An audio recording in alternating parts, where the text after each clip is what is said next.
Hey, this is Mike Norton, creator of Battle Pug and Revival, and the long-lost son of Vince.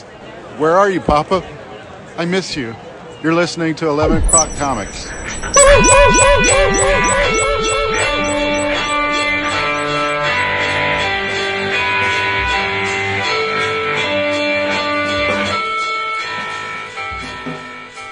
Yeah, it is. Beautiful. Exciting, right? Yep. It's beautiful. Woman's inside. It happens. The only time I Everybody, felt right? Yeah, the only time I felt tight and right at a urinal was next to Peter David. Oh, that's fucked up. If you rest in peace, dude. Come on, that's fucked up. I'm just saying. I mean, tis the season. We do have con stories ready to... Yeah, I did not That's say fair anything also. about his writing ability, which was formidable at the very least. So I love his work. But, you know, yeah. We can joke. He doesn't care. Oh, damn, micropeen. Be nice. And we're going to be nice, because this is 11 O'Clock Comics, episode 948, now powered by Discord, yo. And I am Vince B. You are Vince B. I am David A. Price. This is true, and of course, I am Jounce. Jounce. Love it! Yeah. I love it! You could be Jounce. I think I'm more Jounce than you are. Oh, for sure. Yeah. Oh, hells yes. Yeah. Yes. You're the fairy. But no, you're not Jounce. You're Jason Wood. Everybody gathered together on this, a good old-fashioned Let's Talk About Comics Till We Drop episode of 11 O'Clock Comics, brought to you by CheapGraphicNovels.com. CheapGraphicNovels.com have everything you want at the price you want to pay. I'm going to put my money where my mouth is.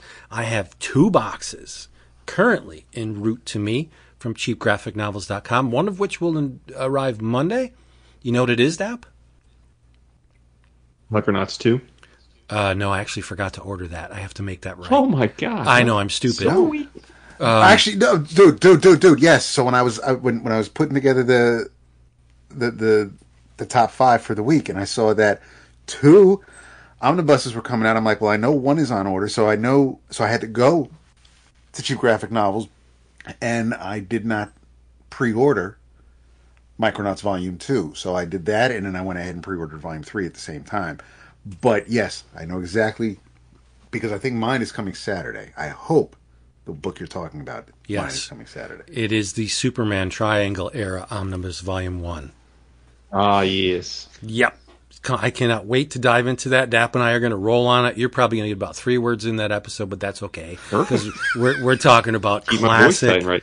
well done superhero comics. And I my love second box, whenever it comes, has Dash Shaw's new book in it. And Nice. the slipcase Doomsday Clock with Volume 2. So now I can put... Oh, very nice. I my- just got a package from Max 2 days ago. The hits keep coming, because if you want to get your manga, your omniboo, your trade paperbacks, and your artist editions, and your OGNs, all that stuff, for very cheaply, you just go to cheapgraphicnovels.com, because they have it all. And while you're there, if you're a first-time buyer, just order something very small, tasteful purchase, not a lot of heavy lifting. You're going to receive an email confirmation from Max saying thank you for ordering from cheapgraphicnovels.com, and you're going to reply to that saying 11 O'Clock Comics sent me, and you are going to get free shipping. Free shipping. Let me say it again so it sinks in. Free shipping on your next order. So you get massive savings and free shipping. It's like you're stealing the stuff. CheapGraphicNovels.com. You didn't even ask me what I got from Max. What'd you get from Max? I got the first 2 volumes of Tokyo These Days in anticipation of the 3rd volume, which came out Yes. this week. Yeah, it'll. You can read volume 1 and 2, but Mr. Weekly Shipping or whatever you get, don't talk about the 3rd, because I won't get it until the end of the month. No problem. Yeah, I have to read 1 and 2 first, so no problem. So good. That may be my manga of the year. Nice. Wow. Yeah. Yep. Depending on how it ends. I mean, if he sticks to landing, I hate that expression. If everything comes through on volume 3, then that could very well be my manga. Cam seemed to indicate that he was very pleased with the third volume. So Awesome. I'm very pleased with this wine that I got here. Oh yeah. Yeah. Do tell. Well, it's the same thing as last episode because I'm finishing off the bottle of Carnivore Cabernet Sauvignon, 2021 California. It's great. It's not great. It's good. It's good. It's passable.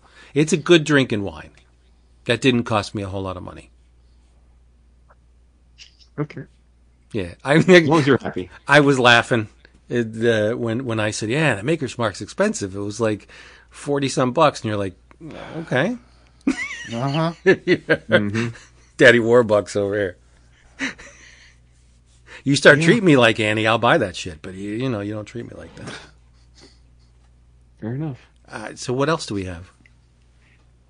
I'm drinking orange Gatorade Zero. Okay.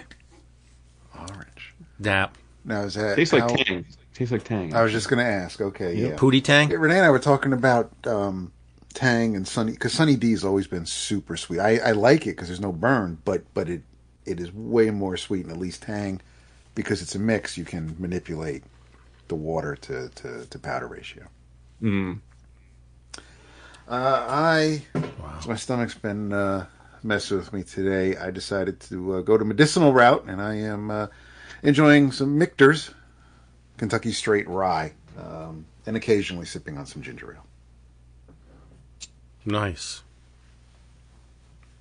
Speaking of rye, I had a Reuben over the weekend. Oh my God. It must be where Reubens go to die because this thing was glorious. Yeah, really good. I love me a Reuben. Yep. You know what else I don't love? know that I've ever been with you when you've had a Reuben, and we've had plenty of opportunities for that. Yeah. That is true. Yep. Maybe I'll correct that. New York Comic Con. Oh, I know what I wanted to say. Woo woo. New York Comic Con's coming. Yes. Did you get the email from Ghost Machine? Yes, Probably, but I probably didn't read it.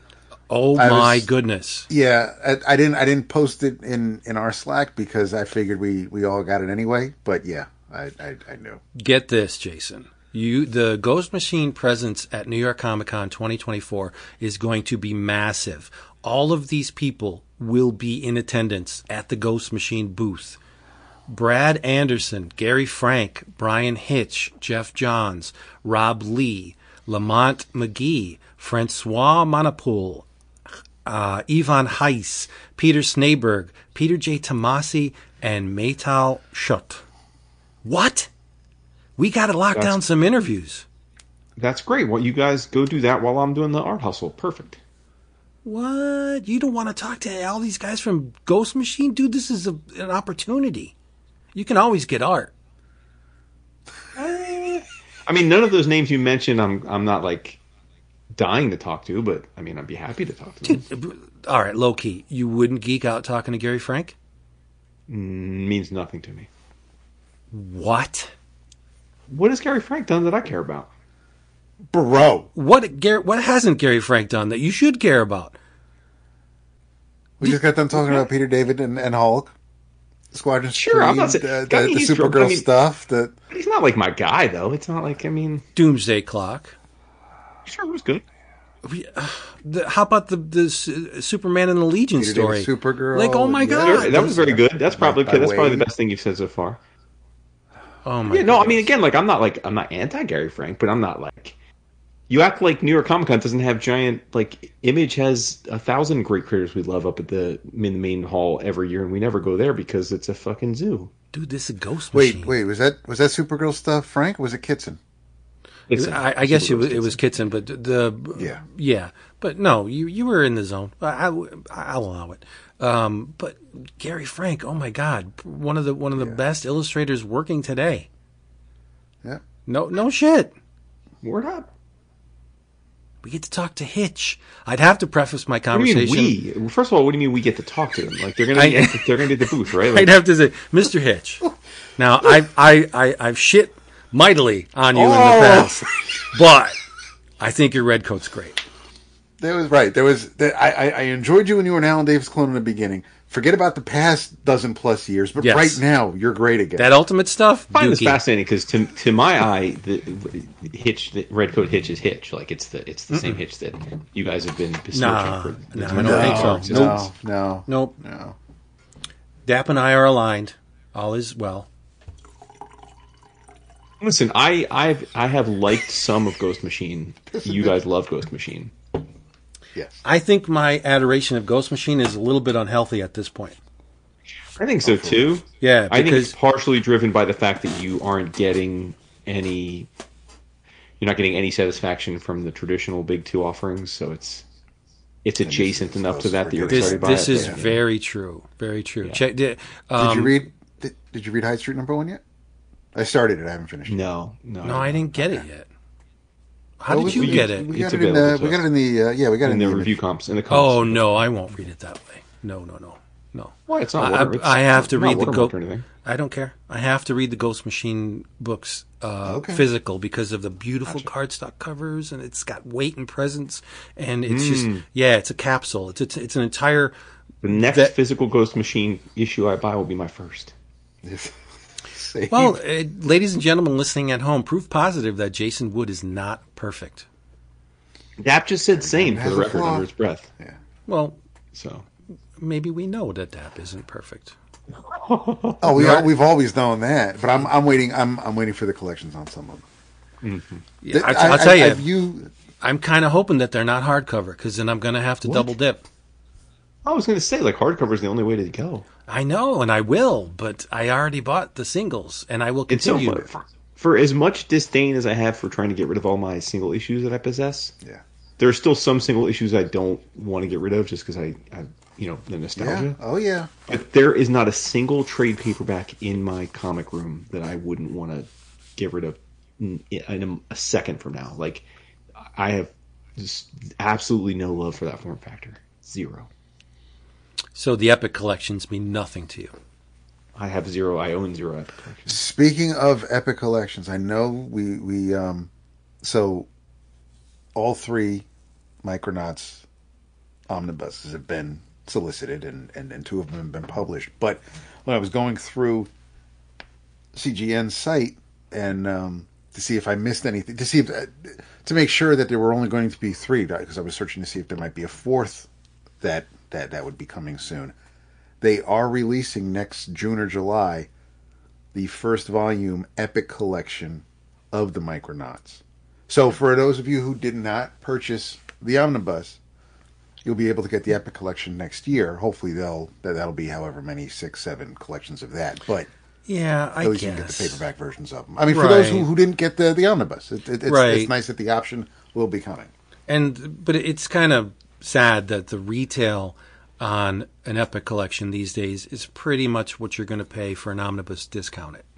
That's Yeah, bananas. Yeah, I think they're $49.99 now. I was just about to ask. I mean, I remember when they were $35, Crazy, bro. and then $39.99. But yeah, if they're approaching $50, that's insane. Yep. I mean, at least the paper's a little better than newsprint, but still. It holds the color well, I think. No. I don't have it's anything a nice but love. package. Right? Yeah, It I is a love the nice Epic package. collections, but the only ones I actually keep up on, Jason's going to snicker, is Wolverine. Yeah, I buy all the Wolverine Epic So collections. Yep. LCD, my man. Come on, that stuff's gold. I just don't have any Wolverine Omnibus editions. Wow. None. Yeah. No, I don't. I don't have any. I don't think I will because I have all of the stuff in the Epic collections, like as published. There's some gaps; they haven't published all of them in consecutive order. So when they do, I'll buy them. So there's no need for me to go buy the omnibus editions at this point. Yeah, there is a need, people listening, for you to get yourself to a comic shop and scoop up some Silver Sprocket books, because we were lucky enough to receive copies of their 3 newest or latest releases. We're going to talk about them because Silver Sprocket, they are quickly, I think, becoming a publisher to be reckoned with. You can comment. Oh, for sure. No, yeah. yes, I mean, yeah. that was more of a statement. It wasn't a. Well, Yeah, I there just was wanted to nothing- make there sure was that we no- were on the same page because No debate, no disagreement. yeah.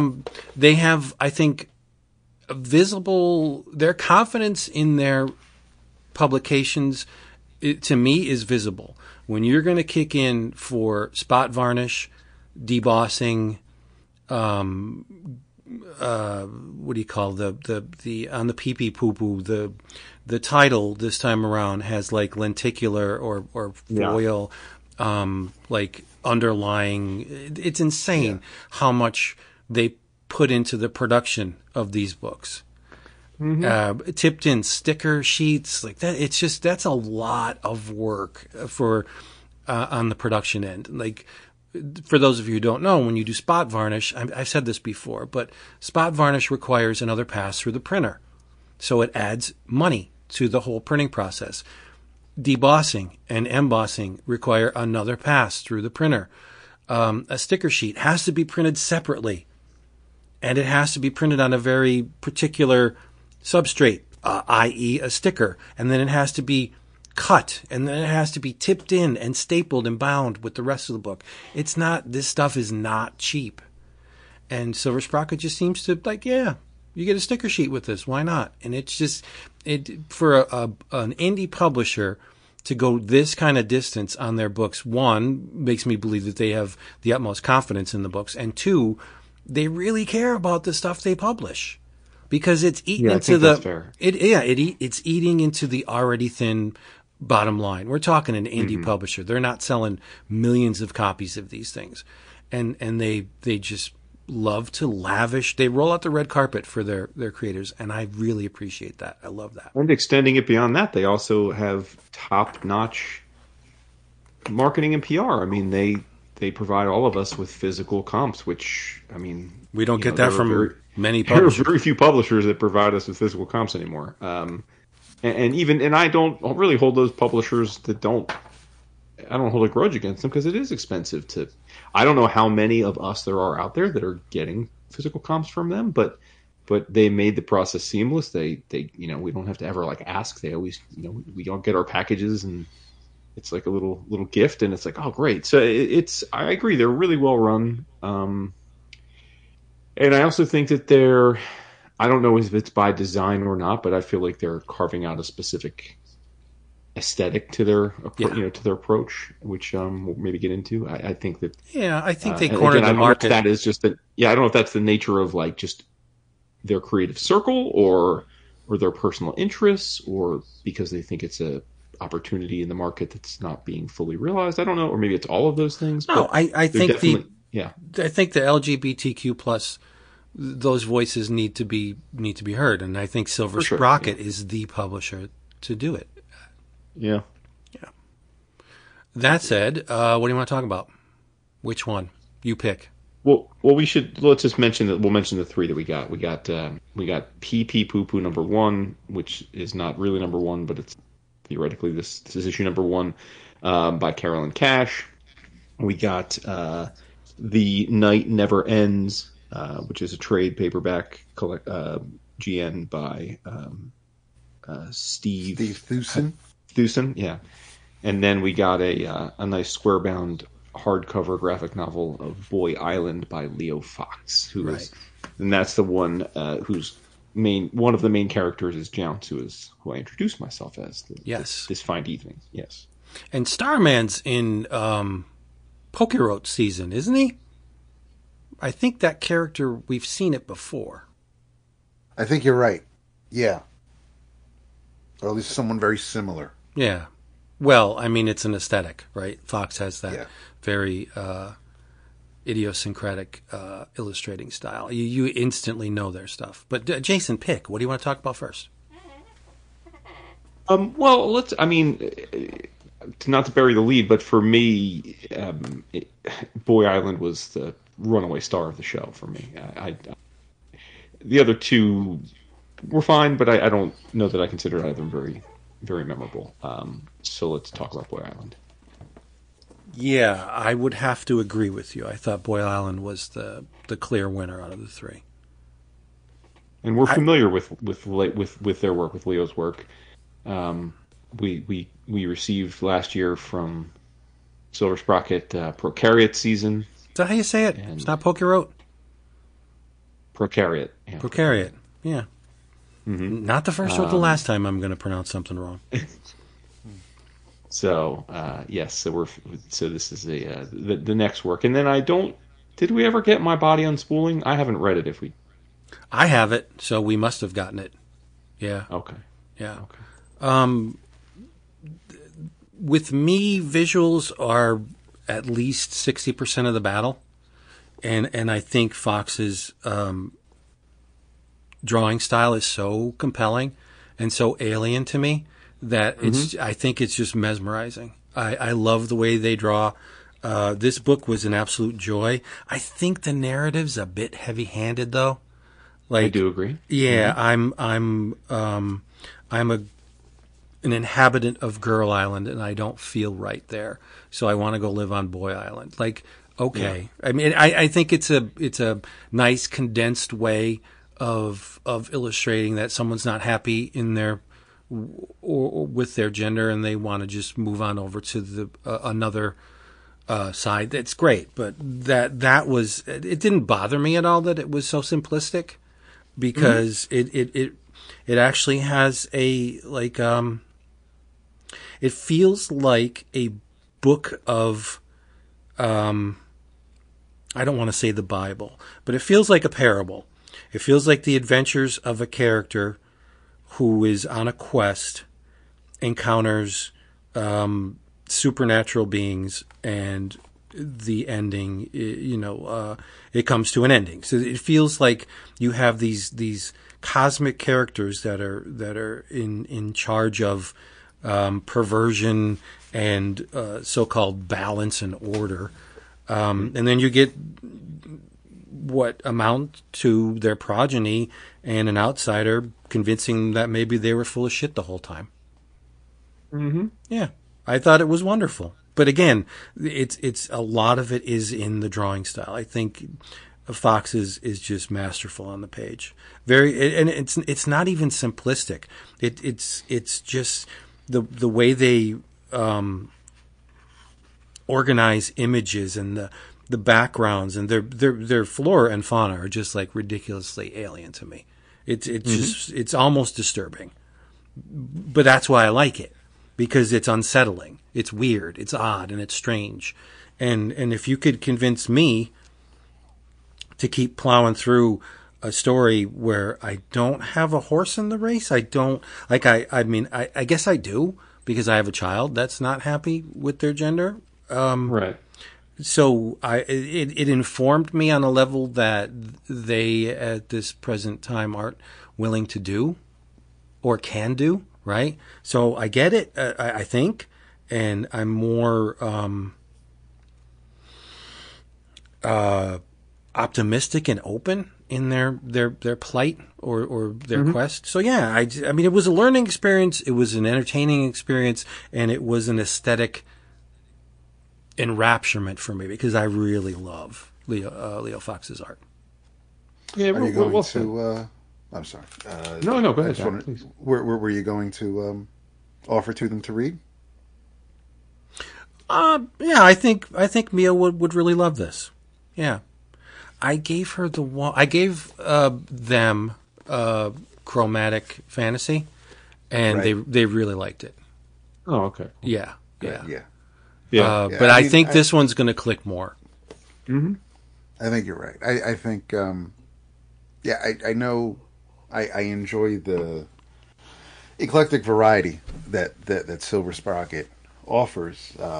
They do seem to have a certain target audience, certain demographic that they're aiming for, which is great to see. And I wanted to save the best for last, so I didn't finish Boy Island, and the reason for that is there's plenty of books, of comics that I'll read, and I'll enjoy the art. We were talking about Hitch earlier, we talked about Gary Frank before. There are certain artists that I absolutely adore, and I'm like, oh crap, Cressani's coming out with a Batman and Robin Year One book, and these things get me excited. But Fox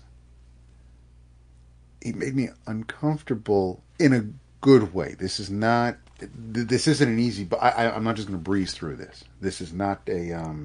This is not some, even though there's like at most like 4 panels each page, and so it's not like there's a lot to take in, but it is there's plenty of pages in this book, but the art, every panel, whether it's a quarter of a page or a full page piece, Fox is cramming a whole lot in here, and I'm trying to also make sure that I'm reading it and not just skimming it because I don't want to right. neglect or give the words on the page a short shrift, because everything, whether it's Lucille speaking, whether it's Joust or Fairy Light, I want to make sure that I don't misinterpret anything, and so I'm absolutely taking my time with it.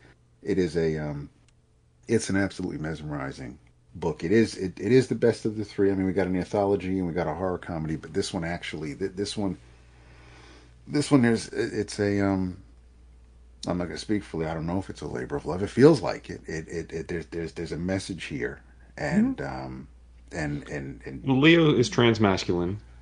I know that. Right? Yeah, because I know he because even I keep saying he, but that's because I checked and no, Leo goes by he. The back page. Yeah, Leo uses male pronouns. But yeah, he it's just it is something that I'm definitely holding on to this book, and if there's anybody in my life that I feel that would be interested in reading it, I'm definitely going to offer to them. But this is one of those books where I am absolutely not the person that it's designed for, but I 100% respect it. I think it's I think it's a wonderful piece of work, and I don't know what else we have on the horizon from Leo, so I'm not going to say that this could be his magnum opus or this is the one at the top, but this is the one that absolutely this made me feel in a way that very few, definitely recently, but very few sequential stories have. Right. And right. It's nearly. I mean, we just got it, so it's not like I've had time to just let it percolate and wash over me. But yeah, there's a lot here. It's absolutely something that Silver Sprocket should be extremely proud of it. Leo should absolutely. I'm sure he is proud of it. But yeah, it's a work of art. There's so many. I do not have. I can't form the words to completely express how I feel about this that I haven't finished yet. But it's something that's going to stick with me for a long time. Now, see, I take a little bit of an issue with you saying you're not the target audience for this, and I know you didn't mean it in a derogatory or negative way, but I think the fact that it managed to reach you and you're not your mind is not occupied with these issues all of the time. Fair. I think that's a testament to the story and the construction and the execution. Like everything about this book was not geared to your sensibilities, but yet it managed to worm its way in and affect you on a way where you say that this could be this artist's magnum opus, right?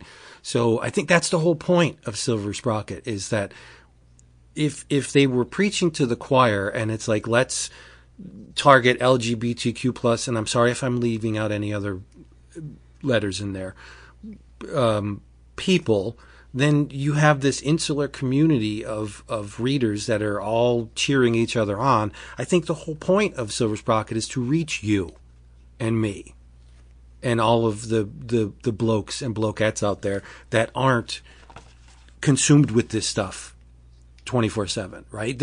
It's an educational and an informative and an entertaining tool to clue you in that there are other modes of thinking and feeling in the world, right? Sure. Yeah. I think for me, so much of Vince, you make fun of me a lot, slice of life comic. I do. I mean, for me, a lot of the stuff that hits me right is because it is informing me of a person's life view that I don't identify with directly, right? I mean, Right. like Tilly Walden, right? I mean, much of her work up into, well, even including the Walking Dead stuff, but her fully owned and creative stuff IP is all essentially built around young lesbians, right? I'm not a young lesbian, but I find that that really interesting. Or we talked about MS Harkness and her work, and same thing there. I mean, she's a bisexual, non-binary woman, and I don't necessarily identify with that world, but I find it fascinating because of that, like seeing the lens of the way they live their life. Right. So this works in the same way. I will say, this book you mentioned at the start, it's a little like the approach is a little direct, or I forget your choice of words, but you basically were saying it's a little like Heavy-handed, a little. Heavy-handed, yeah. Yeah. I think there's an interesting, and Leo's still a young creator. I think still very early in his career, but I think the things like Bounce and Fairy, who are effectively the gods of order and chaos in this story, and then they also transmogrify into one who's pro a gender, sort of normalizing gender fluidity, and the others very much against it. I think those ideas really play well and are interesting and creative, and I think a really great lubricant, if you will, for if part of the goal of this was in fact to expose these ideas and concepts to people that maybe aren't familiar or comfortable with them. I think the narrative of Lucille and the conversations that Lucille has with other characters, including their mother, I think that felt a little heavy-handed to me. So it was like a mix. Like I saw some things I thought. Let me just interject, and before you move on, the conversation that Lucille has with her mother, I've heard that in real life in my house. Yeah, that's but I'm saying it felt on the nose. Like it felt like that's we've seen that we've seen that depicted many times over, generally with parents not accepting their children's life choices, regardless of what that life choice is. I feel like we've seen it before, but the wrapping it around this mythological idea and this quest, and again, like Fairy and Jounce are so fascinatingly designed and so alien and monstrous, and all of that was really intriguing to me. And then the visuals hit me right in a way that I don't remember them hitting me as much with Precariat. Like I remember liking Precariat, but I didn't remember coming away thinking, now this is a cartoonist that I really want to pay attention to. Whereas this time I did feel that way, and I was trying to think, like, because again we do an audio podcast, like how might we describe the art? And it is its own, it's definitely unique. But I was thinking, like, I'm a huge fan, as I know you are, Vince, of DeForge, of Michael DeForge. Yeah. And, there's some of that in there, but this is a little more not grotesque, but a little more organic, a little more fraying at the edges, a little more free, because while DeForge's like the body dysmorphia and the strange backgrounds and the almost alien field of the designs is where I see the similarity. But if you go and you look at DeForge, like Ant Colony or any of his works, there's a cleanliness to the line, like the edges are clean, the backgrounds are usually very spare to punctuate the characters, and this is very different than that. This is a little muddier, a little more crowded, and I'm not meaning that in I'm not trying to put, like, to say it's a negative. I'm just saying it's so it was a little different, and there was like just a smidge of like Vaughn Bodie in there, like a little sprinkle, a little dash of Vaun Bodie in there. Just a teeny, I don't see any like Bodie. inspirational maybe, but I see a lot of Tommy Mystery in here. Okay. Yeah. Oh yeah. Oh, that's good. Yeah, that's good. Mm-hmm. And also maybe a little bit of Deitch, little Kim Deitch here and there. Okay. But I think it's its own thing, and I love it. Like, for sure. Because yeah, it is. Mm-hmm. I just the one, I think Fox is incredibly perceptive. Maybe because they felt this, or they've seen other people in situations like this. But I keep going back to the conversation between Lucille and her mother. And as her mother's, I don't know if you can call it berating her or trying to convince her at this point that, oh, you make such a beautiful girl and you'd be a terrible boy. And Lucille is giving reasons why that's not what they want out of their lives. Lucille's actually shaking. Look at how the line goes from, a fairly clean line. And then at one point, Lucille's all jaggy and warbly and shaky. And then she's almost melting at one point. Like that's incredible, just to illustrate someone's actual being shook like that. And all you take is a bunch of wavy lines, and it just illustrates it so perfectly that Lucille was like devastated by the words that were coming out of their mother's mouth. Like, but I won't spill it because Dap hasn't gotten to the end. But I love the payoff with the mother. I love it. For sure. Love it. For sure. Yeah. Yeah, and it is worth noting that the third comic we mentioned, My Body Unspooling, which came out in May, it's a mini comic. It's also featuring Lucille, same character. So interesting in that regard. Yes, sir. I hadn't realized that. What's up next? So yes, if you're going to buy a Silver Sprocket book, buy this, Boy Island, Leo Fox. I mean, buy them all, but just buy it. Yeah. Yeah. What else we got? Well, do you want to talk about the other two, or are we going to move on? Vince. I had to put it on mute to grab my books. I think we should talk about the other two because I think they're worthy discussions. I think they're really well. I liked The Night Never Ends. I liked it a lot. Okay. I think horror and comedy are two genres that are very difficult to mix successfully. I can maybe count on one hand the ones that really, really work, like the Abbott and Costello horror movies work. I guess Evil Dead 2, you could say, is a horror comedy, and that kind of works for me. But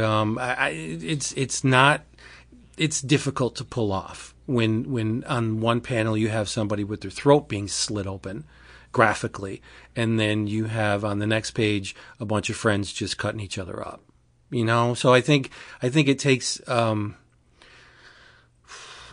skill to pull off horror comedy, and I think this book works well as a horror comedy. Yeah, I thought it was okay. I have to say, and this is not a fair thing, but it's inevitable when you read and discuss as many comics as we do.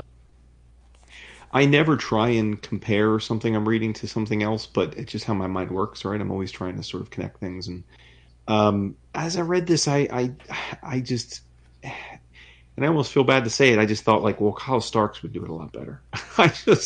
And I know that's not fair, but it's just, I felt like, okay, if this idea in Kyle Starks' hands would be something I'd chef kiss and want to talk about for a long time. And I, again, I don't know how to say it without sounding, it's pretty critical, but for me, the story was cool. I was into the story, but for me, the Steve's art just didn't really connect with me. It just didn't.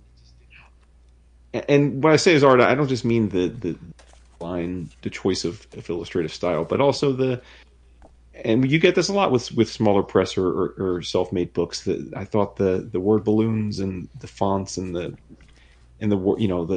it felt very computer based, like it doesn't, like the word balloons were generic and the words didn't really fit into the balloons well, and this felt like a comic that's made by someone who's just getting started on a budget and doesn't have a lot of design panache yet. So it was hard for me to really connect with the story at a deeper level because I just thought, okay, visually this was not an interesting book to me.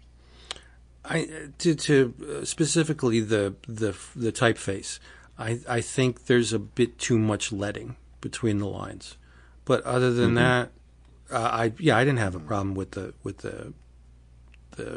dialogue balloons. I thought it was very entertaining. My takeaway was that was enjoyable. Like when I closed that back cover, I thought it was fun. Anything beyond that, I thought the group of friends were memorable. Just you people playing at home, a group of friends gather in a haunted house to celebrate the birthday of one of their own, and they stumble upon a satanic ritual in the basement, and and have to run for their very lives from said haunted house and satanic people. And I thought I always try and put myself in the place of some of the characters, and it's like the ritualists, they committed murder. Yep. And then you just have their friends just run away. Trying to. Yeah, just run away, right? There's a graphic depiction of one of a poor unfortunate soul having his throat slit. And the thing is, because they're doing a satanic ritual and the pentagram has 5 stars, or 5 points of the star, that they have to have 5 blood sacrifices. And one of the ritualists drops a goblet of blood, so they're short 1 sacrifice. And I thought it was funny wringing it into the goblet with like a rag. They're sopping it up and wringing it in to try and save the day. But so the Satan, I don't want to call them Satanists because maybe they're not. The dark magic cultists pursue our group of friends across town, just trying to recoup their sacrifices. And that's basically the entire story. But I thought it was a lot of fun. There's a lot of improbables with it, like a lot of improbables. There's is one on almost every page. If I ever escaped the clutches of a group of mad cultists who were going to sacrifice me for infernal means, there's no way in hell I would go back to the scene of the crime. If I may, but now you have a shotgun. So. Well, okay. You started the discussion of the last book by saying that you're 60+% art, and I mean, again, this art is I don't mind it. Very pedestrian though, like the choices. It's the characters all look incredibly similar. It's like there's one body type, one set of facial type. Everyone has the same eyes, and then even the layouts. I mean, the characters are generally like put in the corners of the panels. There's not a lot of bold choices made in terms of the sequential pacing of the panels, the layouts of the panels. Like it felt very much like. For me, let me download Manga Studio and Creative Grid, and then I'm gonna and again, it's very conversational. It's conversational, right? It's competent, but it's I don't know. I needed more. I needed some visual hook that felt different, right? Like we're always looking for that little thing that makes something feel different or special. I lack that, and I think because the visuals didn't connect with me, I think the story was pretty good, and I think if like Max Sarin was drawing this book, or Schweitzer, or like I'd be like, oh, this is okay. I probably would have loved it, Yeah, you didn't like the art, right. What about you, Daph? This was one of like a Silver Sprocket might have first, but this is probably one of the few times, or one of the only times that I can recall, where, and we know how I feel about slackers or kids, but this is a group of near 30-year-olds, or just over 30-year-olds, and they are, and I know that this isn't, I'm not lumping all millennials into this, but this was a group of some of the most self-centered and selfish people, especially Kate, especially the birthday girl, because it now granted, if I'm going to tell you I'm going to hang out with you on your birthday, oh, but by the way, there's also a concert that some of us would really like to go to. No, fuck you. You already made plans to do the birthday thing, so that's what you're doing. So I'm with her there, but the fact that the next day isn't even her birthday, I was like, see, and then of course would get a laugh track or something if it was a sitcom. But I'm like, so again, it's a horror comedy, so I get to play for laughs. That's fine. Trey's just shit. I mean, he, aside from the fact that they never took their head up from their phone, but I mean, I wasn't a fan of Trey. I I enjoyed some of the side conversations, like finding out that two of them are engaged, or what went on at a wedding, and I mean that was the side quests were where I found more entertaining than just them running away from these dudes that are trying to kill them. Two of them are engaged, but one of them has maybe eyes for someone else. Maybe they shouldn't be engaged. Because sure. there was a lot of goo-goo eyes being made, at a particular person. So I thought that was interesting. There were, I mean, there were little things that Thueson added that so it wasn't just a by the numbers in your face, a bunch of people trying to get away from some killers. So no, I didn't. I enjoyed it more than I thought I would. I thought the art was fine as far as telling the story, but yeah, I mean, this was just the way the characters behaved. And again, that's I'm 20 years these characters senior, so obviously I'm not going to think like them. But this was one of the only times where I read a book and I'm like, I feel like an old man because I'm just like what's with these kids? I thought it was I did think it was entertaining. The packaging of it might make it seem more important than what the innards are, but it still was an entertaining read. I am going to say that. I thought the setup was fun. They're looking for a haunted house so they could have a seance, and I remember before I even cracked it open in our side chats, Vince is like, that's not how Ouija boards work. Yeah, I don't want to be that dude, but Ouija boards boards just never going to make it over it. Yeah, Ouija boards don't fold. Complaining about the Ouija board They folding. They just don't fold. It's not how they're constructed. That's not how they work. But yeah, that's not how any of this works. It's just not how this works. But then unfortunately, as the hijinks ensue because they end up wandering their way into a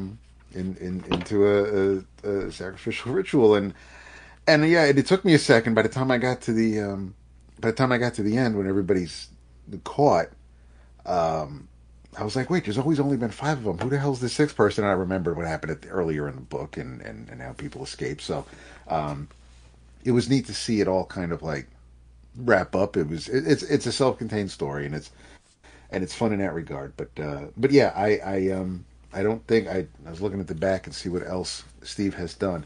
Nothing I think that I've read. I've never read Timothy Dino Man or Hell Fight. So I don't know. I don't have anything to compare this to from previous works. If I stumbled across something else that they've done, then yeah, I'll give it a shot based on the fact that this made me chuckle definitely more than it made me groan. So yeah, I enjoyed it. I think it was an entertaining effort. Yeah, that's the word I would use to describe this. It's very entertaining. The bloodshed added to it for me. It just felt like something that I would watch on maybe Shudder or AMC or something. Mm-hmm. Like, yeah, I enjoyed it. Nice. Yeah. And the last, but not least, this is favorite. I mean, listen, we all we talk about anthologies a lot and how it seems to be a dying art form these days. But when it's done right, when it's done well, we're happy about it. PeePee PooPoo number one, even though it's not the first issue of the series, was pretty much more of the same. By Eisner winner Carolyn Cash, who actually had a pull quote on the cover of The Night Never Ends, which I figure would definitely up it in Vince's eyes. Silver Sprocket family. Yeah. Absolutely. They send the comps in-house first. But no, I thought we get a little bit more backstory in Carolyn. We get some COVID error. We get a COVID error tale. It took me a second because I didn't remember because everything was in lockdown early March 2020. I don't remember if the boosters came out like later that summer, or if it wasn't until like the fall or even the following year. It's all just been a blur. But aside from that, because she mentions that she hadn't gotten the vaccine yet, and I'm like, well, you're still in like the first few months of it. I don't think we had it yet. But the rest of the stories and just seeing what spills out of their mind, I got a kick out of it. I don't dislike I know Vince and I had a short conversation before tonight. It didn't. I'm not comparing this to anything by any of the greats that we've read, but no, I there wasn't anything in here that offended me. I got a kick out of it. I smiled a bit. I thought the stories were just varied, and I dig the whole. I thought I enjoyed the whole the edible trip and how that whole evening went, and I liked it a lot. We got stickers in the back. I can't compare it to the other three books, the other three issues of PeePee PooPoo, but I think it for me it was more of the same, and I'm honestly I'm not mad about that. I am I want to. I mean, it's not MS Harkness. It's not it's not Kate Beaton. It's just this is what it is, and I am okay with that. I thought it was a fun ride. It's not a thick issue. It's not. It's maybe not even maybe a couple dozen pages, but it's still. I have fun with it. That's what I'll say. It's interesting because I guess the a lot of what you said I wouldn't disagree with, but I totally disagree with the idea that it was. I think my complaint about this, and I don't remember the last issue that we talked about. I remember enjoying more, so I don't remember if that one was the same, and I just was in a different mind space. But I thought my thing about this is that it's a single creator anthology where every story is basically the same cartooning style and the same story, which is a day in her life. And again, like there's nothing wrong with diary comics. I've read, enjoyed plenty of them, but I guess for me, and especially with the year we're having with anthologies, like, you know, Vince, you mentioned Tommy Musteri earlier, like Future is such a triumph. Yeah. And it's like, it's one guy writing and drawing at like hundreds of pages where every recurring part of the anthology is an entirely different genre, visual style. Like if you just someone handed this book, no one would know that this was drawn by one person, and every style that he renders in is masterful in and of itself. And it's like I see that, and I'm like I see this, and it's like, again, it's not fair necessarily to compare. She's doing a different thing, it's her thing, but it's like, I don't know, like it just felt like days in the life of her being like a young woman, a young lesbian in love in a big city, like, and it just felt same to me. And I thought, okay, I get her point of view here. I know where she's coming from. I get it. And now it's like, but give me something different. I don't need to read three more stories about it. That's where I was from. I was like, okay, like I get it. Like, yeah, like you know, you have to meet cute. You know, you got a big city. Like, oh gosh, people know who you are. Like, okay, like cool. Like again, no disrespect. I mean, I was much more complimentary the last time we talked about her issue. I think it was issue 420. But yeah, this time it just didn't quite hit with me. And I think part of it too is, her visual style to me looks a lot like Brian Lee O'Malley, and I am not, as you guys know, I'm just not a fan of Brian Lee O'Malley's style. I'm not either. Yeah. Yeah, and again, he doesn't need my accolades. The guy's doing all right. He's eating, and people love his work. So, but just for me, it just doesn't connect for me. I don't really care for that style. So to me, this kind of feels like a person who grew up loving Brian Lee O'Malley and trying to emulate him visually, and it left me pretty blank. Yep. Well, we know you're not. Yeah, I mean, you're. No, I guess I should preface my comments to come with, I think Cash is a talented cartoonist. There's nothing about their illustration style that rubs me the wrong way. I think all of the strips are aesthetically sound. Mm-hmm. I especially like the inside front cover where it seems they were going the my favorite thing is Monsters way and trying something with colored pencils. Oh, and yeah. Agreed. I thought we were going to be onto something with that opening page. Yeah. Yeah, because if the whole book would look like that, I'd be like, oh, that's different. Agreed. It's challenging. It's something else. But so I think the execution is really good. But I don't see what separates Cash from the hundreds, possibly thousands, of indie comics creators. Like I find their stories incredibly vapid. There's really nothing within their stories that compels me to keep reading. Oh, look, a vegan donut. I'm stoned and walking through the city. I love my girlfriend. Let's make fun of people at a bar. Like that stuff, whatever. It's just, I don't understand why Christine Cash is so celebrated when there are many. Michael Sweater does all this stuff way, way, way better. And I think people should be building altars, to Michael Sweater. But, I think one of Cash's stocks in trade is the pastiche cover. Every issue of PeePee PooPoo to date has had a pastiche, aka homage cover, right? And this one has a takeoff on Charles Burns' famous juxtaposed cover, which is an amazing image. To me, here's my hypocrite hat going on because I praised the Disney artists for doing a pastiche cover for the Thor What If last episode. This episode, I'm going to say pastiche covers are great and they're fun. And as an illustrator, they're probably a breath of relief where you don't really have to do any of the heavy lifting. You're just plugging numbers into someone else's equation, right? These covers have been done. They're created. The composition is of a sort that has been, for whatever reason, embraced by a large group of people to the point where it's instantly recognizable, such as the Charles Burns cover. And so she just plugged her data into that formula that's already been created. That's fun, but there's a point where it's like, yeah, let's... And she did it with Klaus, and just look at the PeePee PooPoo covers to date. Let's see what you can do. Show me a cover. Show me an original cover. It's not easy, right? Pastiche covers are great, but they're only great for so long. They're great as variants, and they're great as curiosities. But you're an illustrator. Ply your trade. Let me see what you can do.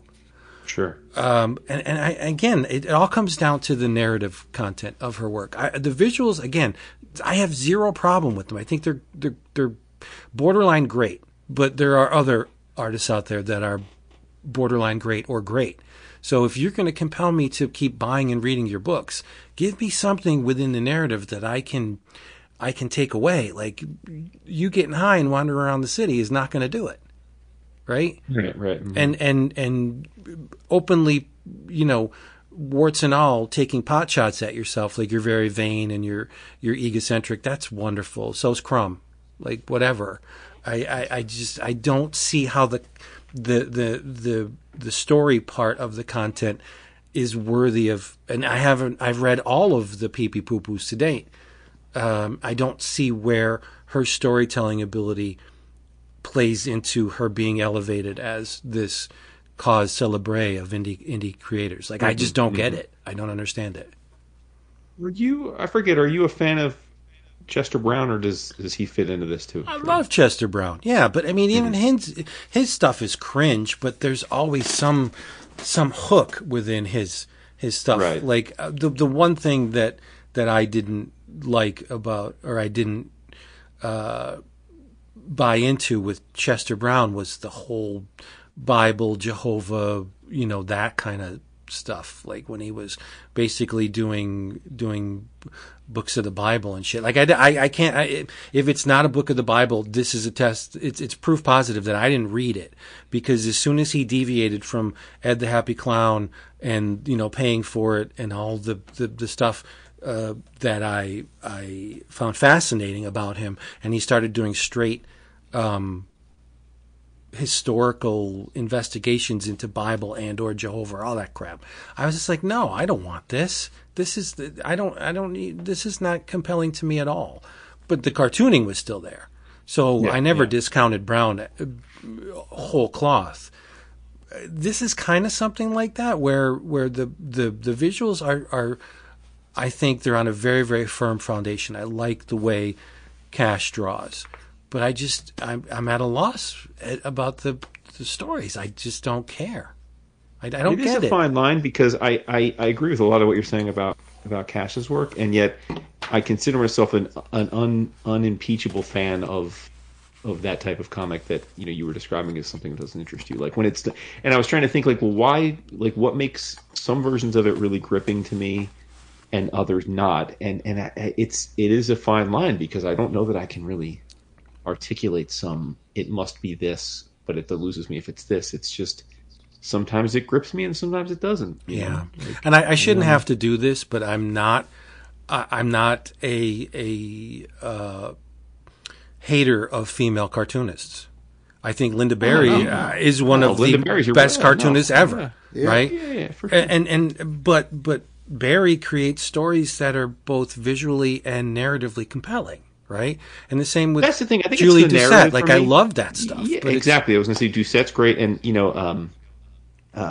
like even like with MS Harkness, like Time Under Tension. Effectively, it's a story about a young woman who's and has mental health issues and is an aspiring artist, right? Like it's an autobio comic, but there's a pacing to it. There's an undercurrent. There's there's a way to sort of hit the ebb and flow of the narrative to hit a crescendo, so you feel like you're on this interesting journey. And it's just there's just a little, I don't know if it's nuance or if it's. Here's the word. I think Cash's stuff is too self-indulgent for me. That could be, yeah. Like she just presumes that her life in and of itself is interesting. Right. I'm happy that you're so totally in love with your girlfriend. I'm happy that you had a date that you remember so fondly that you needed to capture it in sequential form. That's great, but I mean, it's not enough. It's just not enough. And if she listens to this, I just don't want you to feel some kind of way. I think your art is great, but it's the stories that just befuddle me. Because I even like Adrian Tomine, right? Like Scenes from an Impending Marriage, right? Just basically a bunch of single day strips that he did while he was going through the process of getting engaged and planning their marriage and stuff. And it's like, but that just grouped me. I found it fascinating and it found it funny. It was funny. I laughed. I thought it was, and it was poignant because I thought, you don't have to. He happens to be in a heteronormative relationship, but like I think anyone that's been in love or in a relationship could identify with the highs and lows that he was portraying in this cartooning. And it was like, again, I think it's maybe right. It's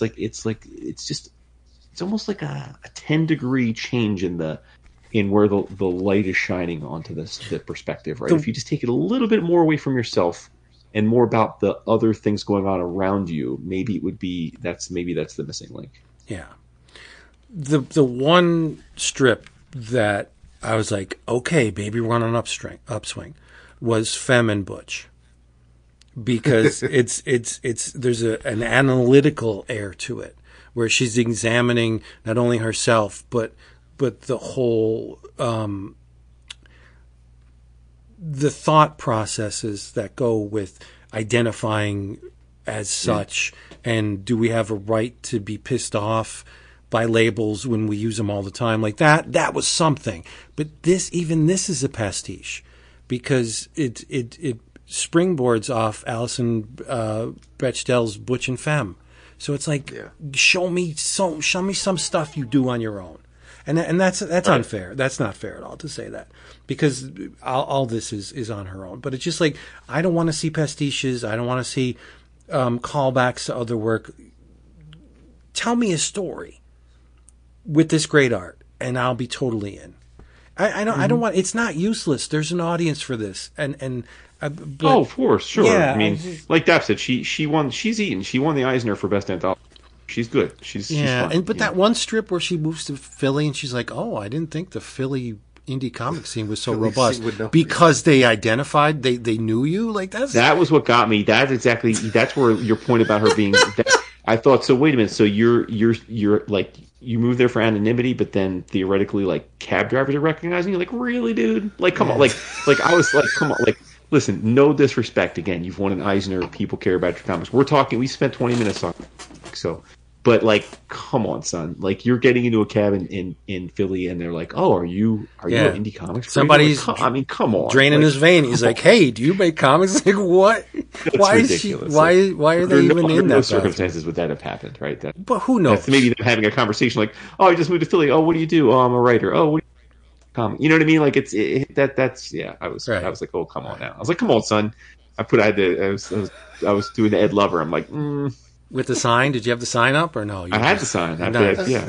He had the cardboard sign, everything. He was done spinning on it. I didn't take those panels as factual, but yeah, no, I definitely get what you guys are saying. Yeah, and I again, just to reiterate, I really hate. I'm not the audience for this. A creator should craft their work where, yes, if they intend to reach a particular audience, you should also include space for the people that don't factor into that specific audience, and maybe you'll pull them in too. So I get a lot of that this is going to resonate with like-minded individuals. And many people on our Slack resonate with this too, and I'm just...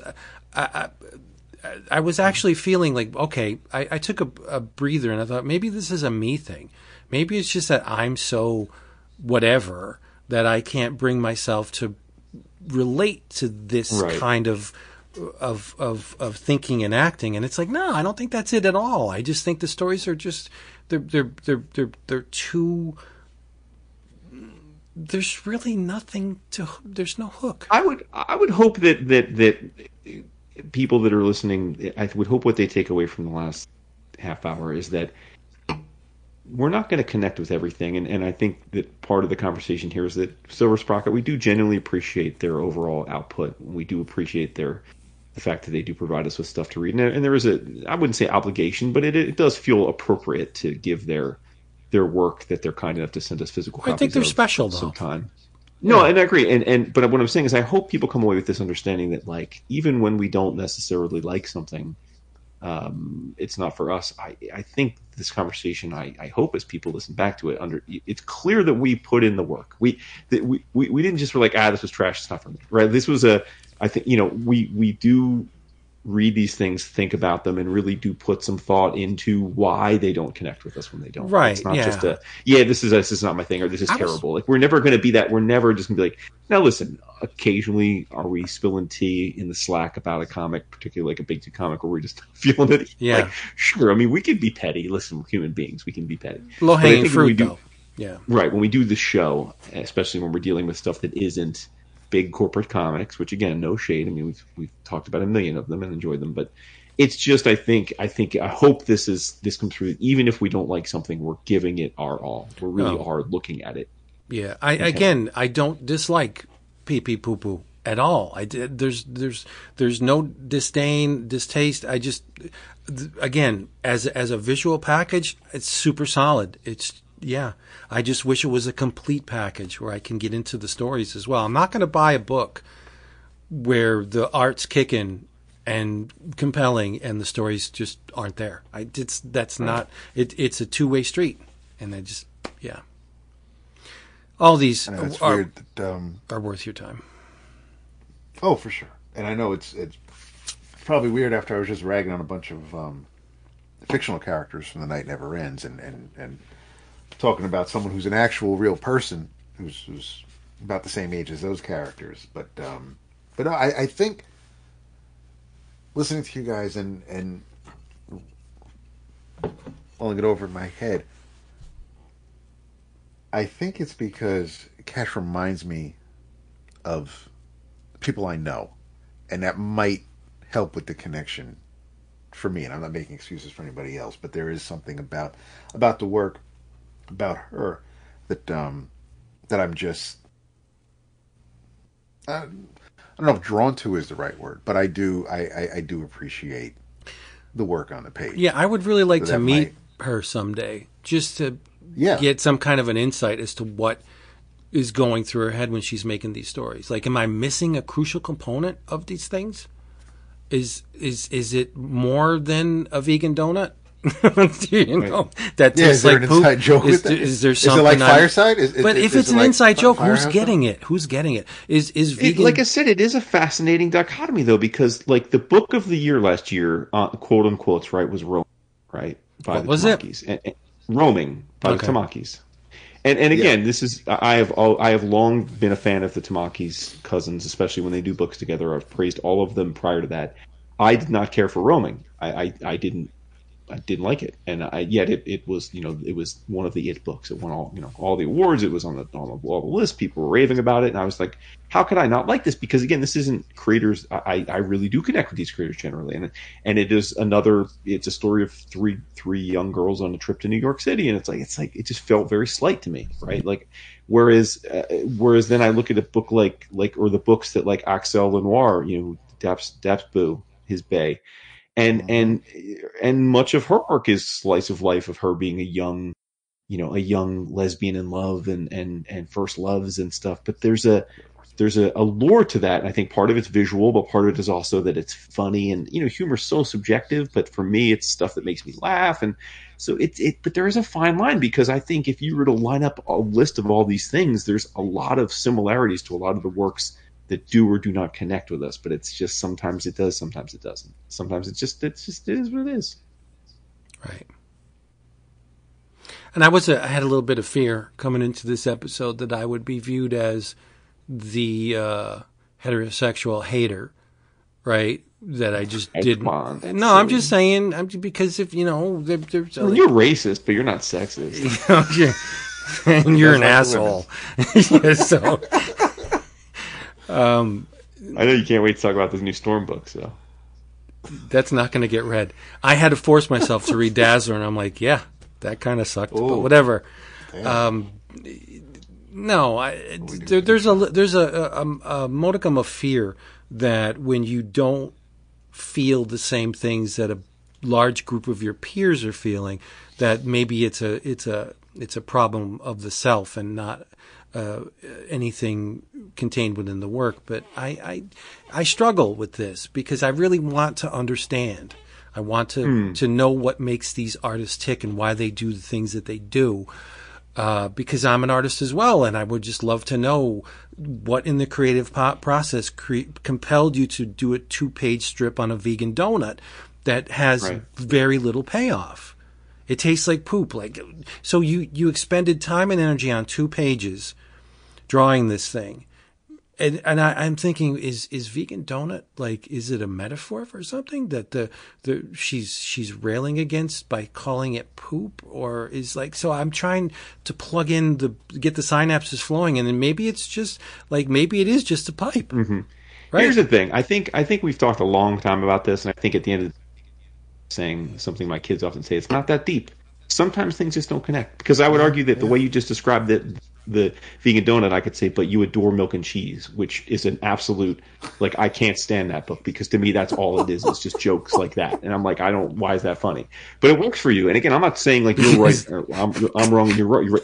But I'm just saying, sometimes these things work, sometimes they don't. That's okay. Because gin makes a man mean. What's wrong with you?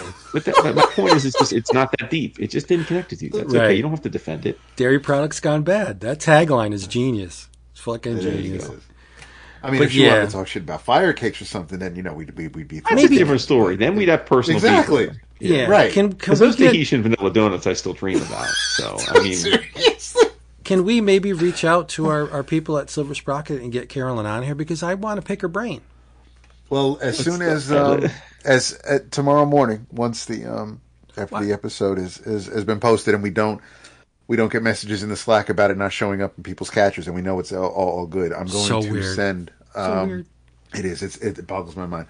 I'm going to send Kyle, who's the publicity rep for Silver Sprocket, and is the one who hooks us up with the books. I'm going to let them know that we discussed the latest package that they sent. Yeah, we don't do enough of that, because I see other podcasts get some cred with publishers like, yeah, hey, go over to their site because they just reviewed it. I'm like, we don't do that. We should really do that. Well, we also I did it for some years of our guests. We have guests that are very close, dear personal friends who don't promote their appearances. So you're talking fucking Scotty, aren't you? Oh, Tony, Scotty. I mean, Tony makes a TikTok video every 14 seconds. Yeah, Tony takes a leak and he does a video like, ooh. I don't think anyone outside of the EUC listenership knows he's ever been on our. So that's fucked up. Maybe we should open up the fourth chair to someone else. I mean, I'm saying we already have a candidate with Tana. Yes, yeah. But no, Kyle will be notified. And let's talk about some stuff that curl our toes. Come on, we're long into the episode and we haven't really. I'm dying to hear. I've had a week, so I have no idea what the hell came out yesterday, aside from looking at the new release list. So whatever's new and exciting that you guys, because I think the only thing I have left is for my in your travel. So whatever you guys have read, I'm dying to hear. Oof. Jason, tell me why you liked Minor Arcana. Well, you're assuming I liked it, first of all. Oh, it's Lemire. I pretty much almost guaranteed that you liked it. It's interesting. We didn't have someone, and I apologize if you guys remember. I don't remember who brought it up on the Slack. Someone brought up that they have long considered themselves a big-time Jeff Lemire fan, and they felt like of late they haven't connected with his work as much. And I took their comment at face value and thought, that's interesting. Let me give it some thought. And I looked at the stuff that Jeff's done over the last few years, and I just don't agree with him. I generally still find most of his stuff very compelling, but that's fine. But yes, Minor Arcana is notable in that Jeff's one of the most prolific people around. But Minor Arcana is notable because it's the first. Now we've had 2 issues have come out, but it's the first, by his own description, it is the first long form issue by issue story he has done since Sweet Tooth, or maybe Trillium. I forget which one it was. I guess Trillium came after, but so it's going to be a long running. If it sells well, it's going to be a long running series, which was interesting as it's set up.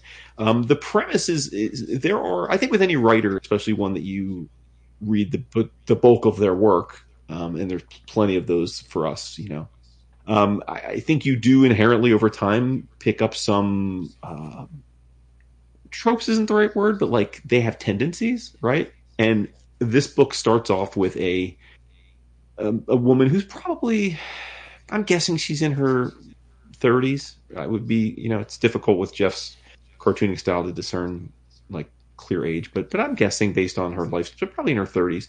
She's returning to her hometown, a small town, not very thrilled to be coming back, but she's coming back to see her mom because her mom is ill. And that's a very familiar Lemire setup. Like, he has had many comics that revolve around the idea of adults returning to their hometown to deal with something. Sometimes they're there for happy reasons. Many times they're there against their better wishes, but they feel compelled to be there. And, whether or not we've talked with Jeff over the years about this, whether he works through his own issues, if that's there, I think there's probably an undercurrent there. But notably this time the protagonist is a woman. Most of Jeff's work that have revolved around these kinds of stories have been male leads, which would be understandable. She's got an edge. She is not anywhere near as successful in her life as she wanted to have been. And she clearly takes that out on people. She's she's got a bit of an angry streak. Her and her mom have a very combustible relationship, and her mom is a fortune teller. And her daughter views that as her mom basically being a ripoff artist. But through circumstances, as we get to know the town and the characters and their history, one of her mom's go-to customers shows up at their door at their home, or that her mom's practices at her home, shows up at like midnight or 1 or 2 in the morning, knocking on their door saying, I need to do a reading right now. Like, I need to. And her mom is asleep, and again, she's ill. So the daughter's like, I can't help her. My mom, you can't just show up at our door. Like, my mom's asleep. It's not, I'm not going to wake her up. And then she's like, well, your mom said that you're good at it too. Like, can you do it for me? And she agrees to do it. And then it alludes to the fact that, like, and you might guess based on the fact that it's, going to be an ongoing comic, like, the daughter has legitimate magical powers. Like, she's a legit, she has legit ability to like read minds and the like, which her mom does not. So that's kind of the setup of the first issues. That's the setup of the issue. Very compelling. Again, I'm a huge fan of Jeff as a writer, and I also happen to really like his cartooning style. So there's nothing that he's ever written and drawn that I haven't found some value in. And this is off to a good start, but it's only one issue and it's a setup, so I can't go too deep on it. Like we just basically got the first glimpse of what he's got in store for us here. So, but I found the main protagonist very interesting, and I can't wait to see what he's got in store. Nice. Did he write Trillium, or was that the book with Snyder? Oh, did he not write Trillium? Did he just draw it? I thought so. I think maybe that's true. I think you should Google it. I think Trillium is a Lemire, but I could be wrong. Yeah. I'll let Jason do that while you talk about your book. Then. No, I read Minor. It's just him. It's just him. Yeah. Okay. He wrote it. Yeah, I read Minor Arcana just because of how because of how steeped in the tarot I am. Yeah. And it was okay. Again, I don't want to slight Jeff, but I just wondered how it would have impacted me if it was illustrated by someone else. Sure. Okay. So I mean, this is not new for you. You don't connect with Jeff as much visually, and that's okay. I think there's again, I think he's perfectly fine as an illustrator. It's just that I think his style injects the grotesque in sequences that may not require it, so to speak. Like there are sequences in this where his natural style is a bit on the grotesque side, and I don't think that entirely works in the calmer or the more introspective or certain scenes. I think they suffer because his style is so overpowering, and yes, it is a little. There's a crudity about it, not a crudité. It is to your point. I don't think, and I consider myself an unapologetic, unabashed Jeff Lemire. Don't know that I think of. I thought he drew a beautiful person. Okay. Right? You disagree? Did you just say that? Aren't I just agreeing with what you just said? No, you said you think he drew a beautiful person. No, I said I don't think I can ever think of a time. Gotcha. Okay, because you were breaking up. Yeah, you cut out there. Yeah, you're leaning on the pause button again. I'm not pausing. You say that I've not paused this once. What are you talking about? Yeah. Okay. The splash with the hotel and he uses the tower, like, okay, that's Terror 101. Like, all right, I get it. I don't know. Maybe I'll continue with it. Maybe not. If you come back in like 6 months and tell me you've got to read this, it really goes places. I'll read it. I have no distaste of Lemire or his writing, but this just didn't compel me to read any farther. Did it appear that he do his research when it came? Oh no, it's pretty solid. Yeah, no, he's on point with all the. Okay. Yeah, there's not too many cards that appear in this issue. I like the fact that a lot of the panel borders are of the same proportion as tarot cards. That's very smart. Like, see, that's the thing that I expect from Lemire, where he takes the substance and puts it into the actual form of the visuals. Right. That makes my heart sing when someone's thinking beyond mere surface. And it's like, oh, what if I round the corners of these panel borders and make them more rectangular? And then it looks like a tarot card, but it's not. It's actual people talking, and it has a border like a tarot card. That's just smart, right? It's smart. And one of the things that I do expect from Lemire is smart, intelligent stories and art. So I'll Jason will probably say something in a couple of months and I'll be reading this. So yeah. Is it my turn? It is my turn. It's your turn. Are you guys still there? Because I can't tell. This Discord is so quiet that usually you could if tell. we're not speaking, it's not gonna. Yeah, but no, when we were doing the Skype thing, you could tell based on the envelope, the audio envelope, that someone was still there. Like, I don't hear anything with both of you guys, and it's kind of strange. Well, if we weren't in the box, you wouldn't even see our icons. What's in the box? What's in the box?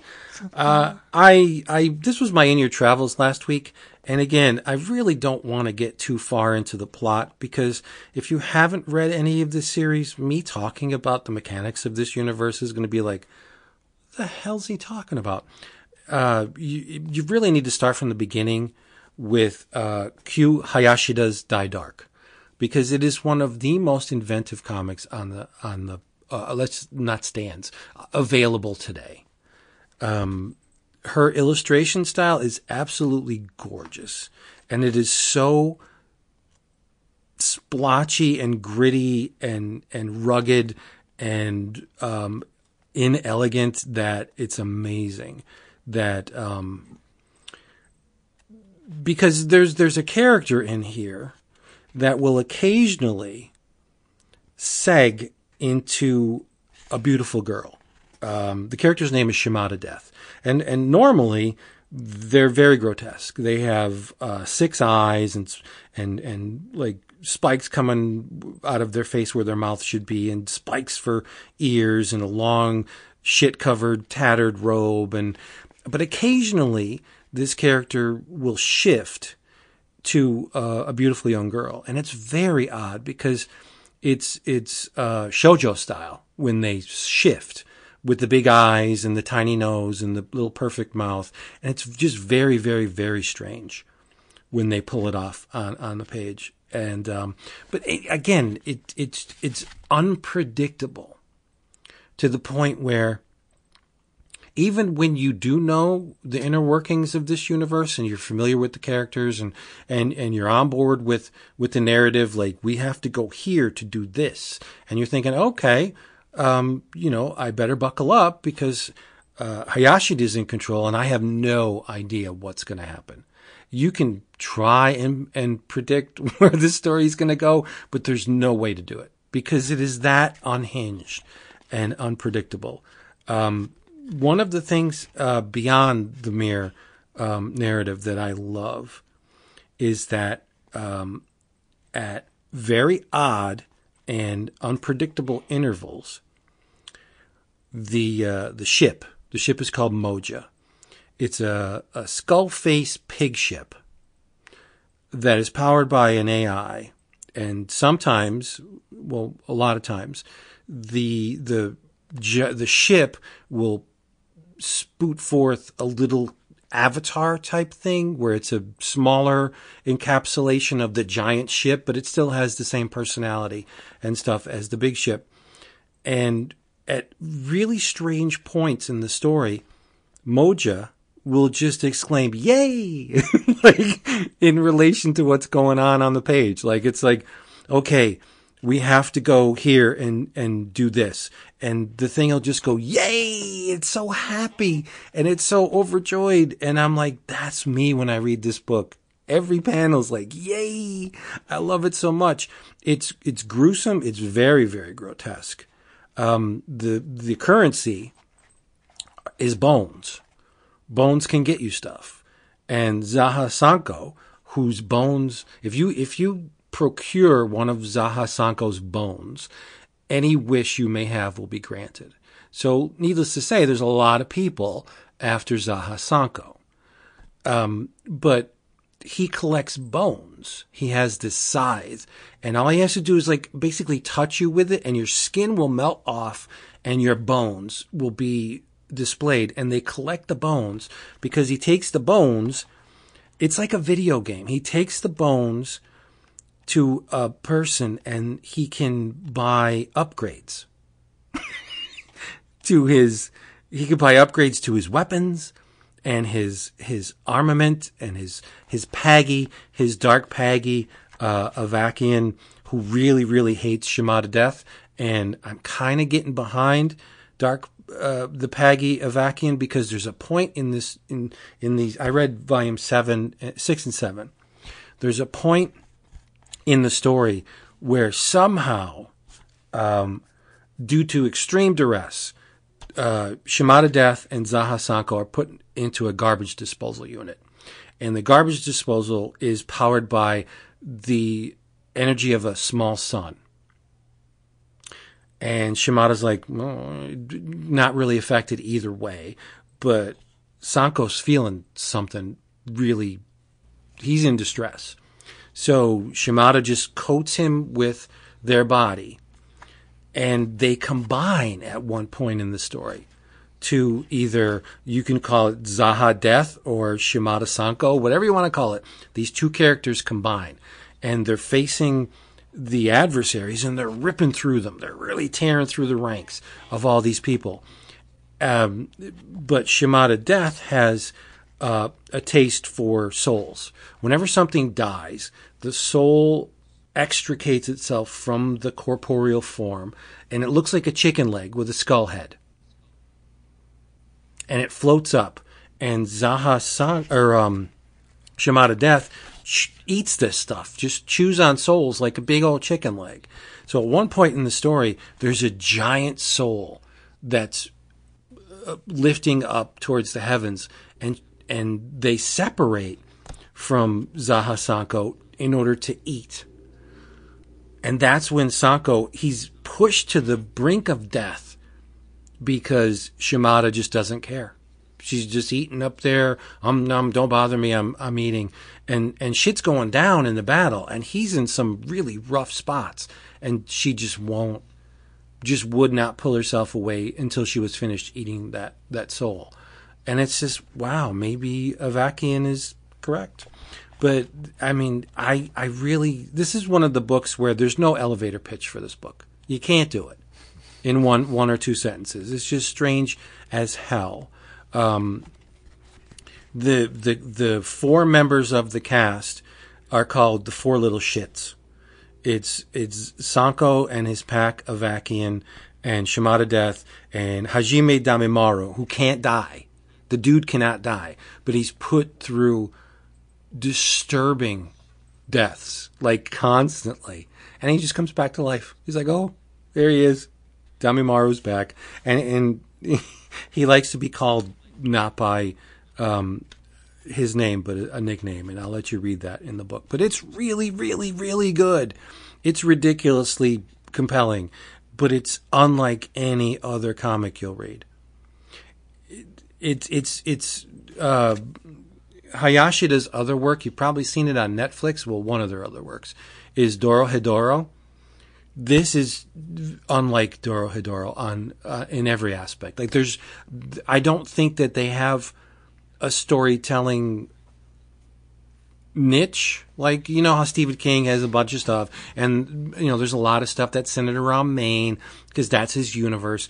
There's no Q Hayashida universe, like, because everything that I've read is so different. This book alone, there's really nothing like this book out there. So if you want to be culture shocked in a way that is very rare, I think, these days with comics, to stumble upon something that's just totally its own thing, totally unique, I think you should read Die Dark. If you're not reading it now, I compel you to read it. Because it's only 7 volumes. It's from 7 Seas. Each volume is $13.99, but unlike a lot of manga publishers, 7 Seas uses really good paper. So it's not that thin shit. This is like thicker, like pure white paper. The artwork pops really well on it. They must have gotten a message from Silver Sprocket because every volume of Die Dark has a spot varnish.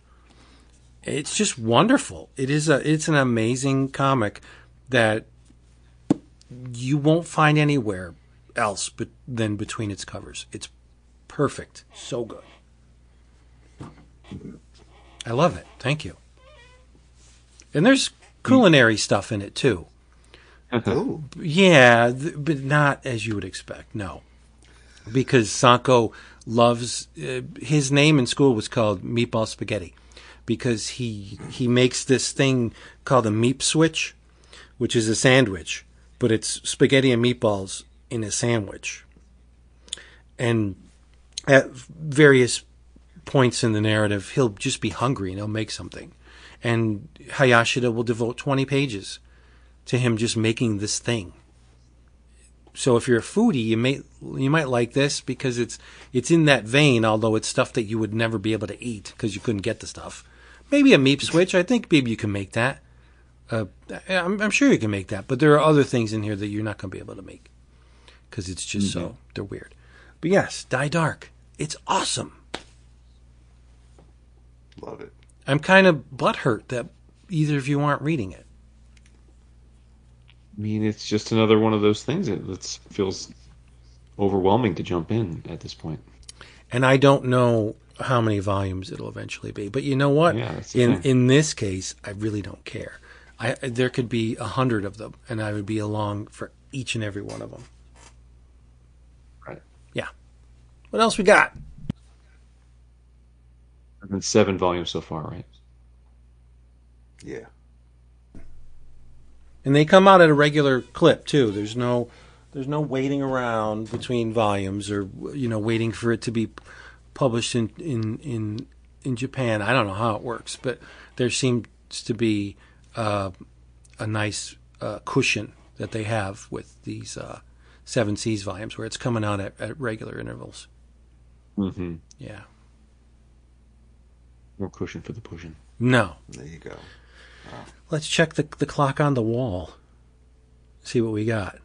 Oh, we could do our In Your Travels if you want to. If Jason has nothing else to talk about, as usual, maybe we can do... Oh, my God.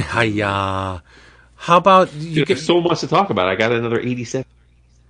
You do. I see you've read Jason Aaron's Teenage Mutant Ninja Turtles 1 and 2. Yeah, but the fact that you haven't had them on your list tells me you must not have liked it. I did not like them at all. Interesting. Well, can you? Well, okay. Before I ask you why, because I don't want to put you on the spot, but I know both you and Dap were obviously major opponents of the Sophie Campbell run, and I didn't read any of it, so I can't speak to what came before, other than knowing that you guys loved it. But this is not a complete reimagining. This, as I understand it, is taking place right after that. It's not like it's like a totally restart of the Turtles mythos. I certainly have been very happy with Jason's return to not doing Marvel Comics. So I came in pretty excited, particularly with the fact that at least for the first few issues of his run, he's going to have a bunch of really, for me, artists that I adore doing Turtles books, and most of them have never done Turtles books before. The first issue by Joel Jones and the second issue by Raphael Albuquerque. So that was a major draw for me. And each of the issues, and I assume the next 3 and 4 will also be the same, have centered around one of the Turtles. The first centers around Raph, and the second issue is Mikey. But I like them. But again, I mean, coming at it from a place, I don't have any of the baggage of being upset that what came before ended. So I'm going to kind of liken this to how I feel about the current X stuff, where I was such a fan of the Krakoa stuff that, I mean, I'm hoping that this new version connects with other people, but it isn't connecting for me. Maybe that's where you guys are with this. But for me, again, as someone who doesn't read Turtles with nearly the frequency of you guys, I really enjoyed the first 2 issues. But again, I'm probably the person on this podcast for sure that people care the least about my opinion on Turtles. So the fact that neither of you have brought them up. Neither of you have brought him up makes me think that I'm on an island here next to you. Yeah. Why didn't you like it? I mean, only because I think it's rare to get of this on Turtle. Yeah, you're still breaking up really bad. But I don't say it. I think just visually, I think I didn't find anything compelling about the visuals on the first issue. And either way, it was okay, but Albuquerque's turtles are way too grotesque for me. They're misshapen to me. I don't know. They just look like pudgy, misshapen bald men, And I don't know. Unlike yourself, this is the real problem I have with this. I'm not a fan of getting the band together. It just bothers me. Particularly when the band you're getting together is the Turtles, where these guys function, they're a family. They should always be together. And I know it wasn't the case with some of the Campbell run. Like, I would expect Ralph to go off on his own and eventually come back into the fold. Like, that's been a constant, no matter who writes the book. Raph is just going to be Raph, and he's going to wander, and then he's going to come back. But when you break apart that unit of the four brothers, no, I can't. I think this is just treading water. Give me the damn story. I don't want to read 4 issues before the story starts. You love Last Ronin, though. I do, but that's only because there was one left. Right. He was avenging his brothers. He was making things right. And the family was still together, albeit in ghost form, in Mikey's mind. Sure. So that's why that worked for me. But when you separate the brothers, it does not work for me. I mean, Jason makes it very clear in the first issue that, in the next issue or 2, they will be back together. I get it, yeah. But the fact that it's like, 4 issues, 4 artists, like, that's a merchandising. That's a marketing tool. It's a hook to get you to check out the book, because it's like, what would Chris Burnham's Turtles look like? Like, okay, yeah, I understand that, and I think it's semi-exciting, but it just, and I'm going to put my DAP hat on here. If the first 4 chapters of your book all look different, where's the cohesion? Where's the No. I think it was a misstep. I don't think Aaron's the right guy for this. Ooh. Yeah, I don't. When have I never been excited about a Turtles book? These 2 issues just didn't do anything for me. I haven't checked it out yet. You describing Albuquerque's versions of the Turtles reminds me of Gil Kane drawing the Xenomorphs. Little weird, right? A little off. Like something's off. Because the story is, when he was doing the Wildcats, and he was signed on to do the Wildcats versus Aliens book, and Scott Denbier wrote about this in his blog, and all Gil knew is that, it's Wildcats versus Aliens, and so he just created aliens that, just typical sci-fi aliens. It's like, well, fuck it, they're fighting aliens, and he ends up like drawing like characters that look like the Kund or some shit, and then everybody in the office is like, yeah, someone's got to tell him that what the aliens are supposed to look like. But it is unfortunate that someone like Jason Aaron, who obviously has the pedigree, and seeing him on a property like Turtles, if there was one visual vision kicking it off, that might... It's cool that he's working with a bunch of different artists who are extremely talented, and that we would love to see on almost anything else. But yeah, if it's the Turtles, and to have different... Unless they're going to, like they did with... back in the 90s, when you had Pat Broderick draw the Hal Jordan issues of Green Lantern, and Mark Bright draw the John Stewart issues, and Joe Staten did the Guy Gardner issues. If they're going to continue that, where each artist is going to do that character, but if everybody's going to come together and you're going to have one artist on it, it might look weird, especially when you collect it and you're reading one issue after another. But I am interested in Mutant Nation, which I haven't gotten my hands on yet either. Yeah, it came out yesterday. Yeah. Did you see that yet, or did you read it yet? I have no interest in that. No. Oh, okay. Because I thought that was that was more or less continuing. Yeah, it's just something about this whole relaunch that just leaving a weird taste in my mouth. I'm not. I also have very little trust right now in IDW. Yeah, there's that, and like it's really strange. I get very superficial when it comes to the Turtles, and I I don't make a whole lot of sense because I love the turtles and they mean a whole lot to me. And when you have turtle versus turtle, brother versus brother, it bugs me. I don't like it. Sure. I mean, I get that. Yeah, I don't like it at all. And when the art approaches a stylistic sheen that I think is incongruous with the origins of the book, it bugs me.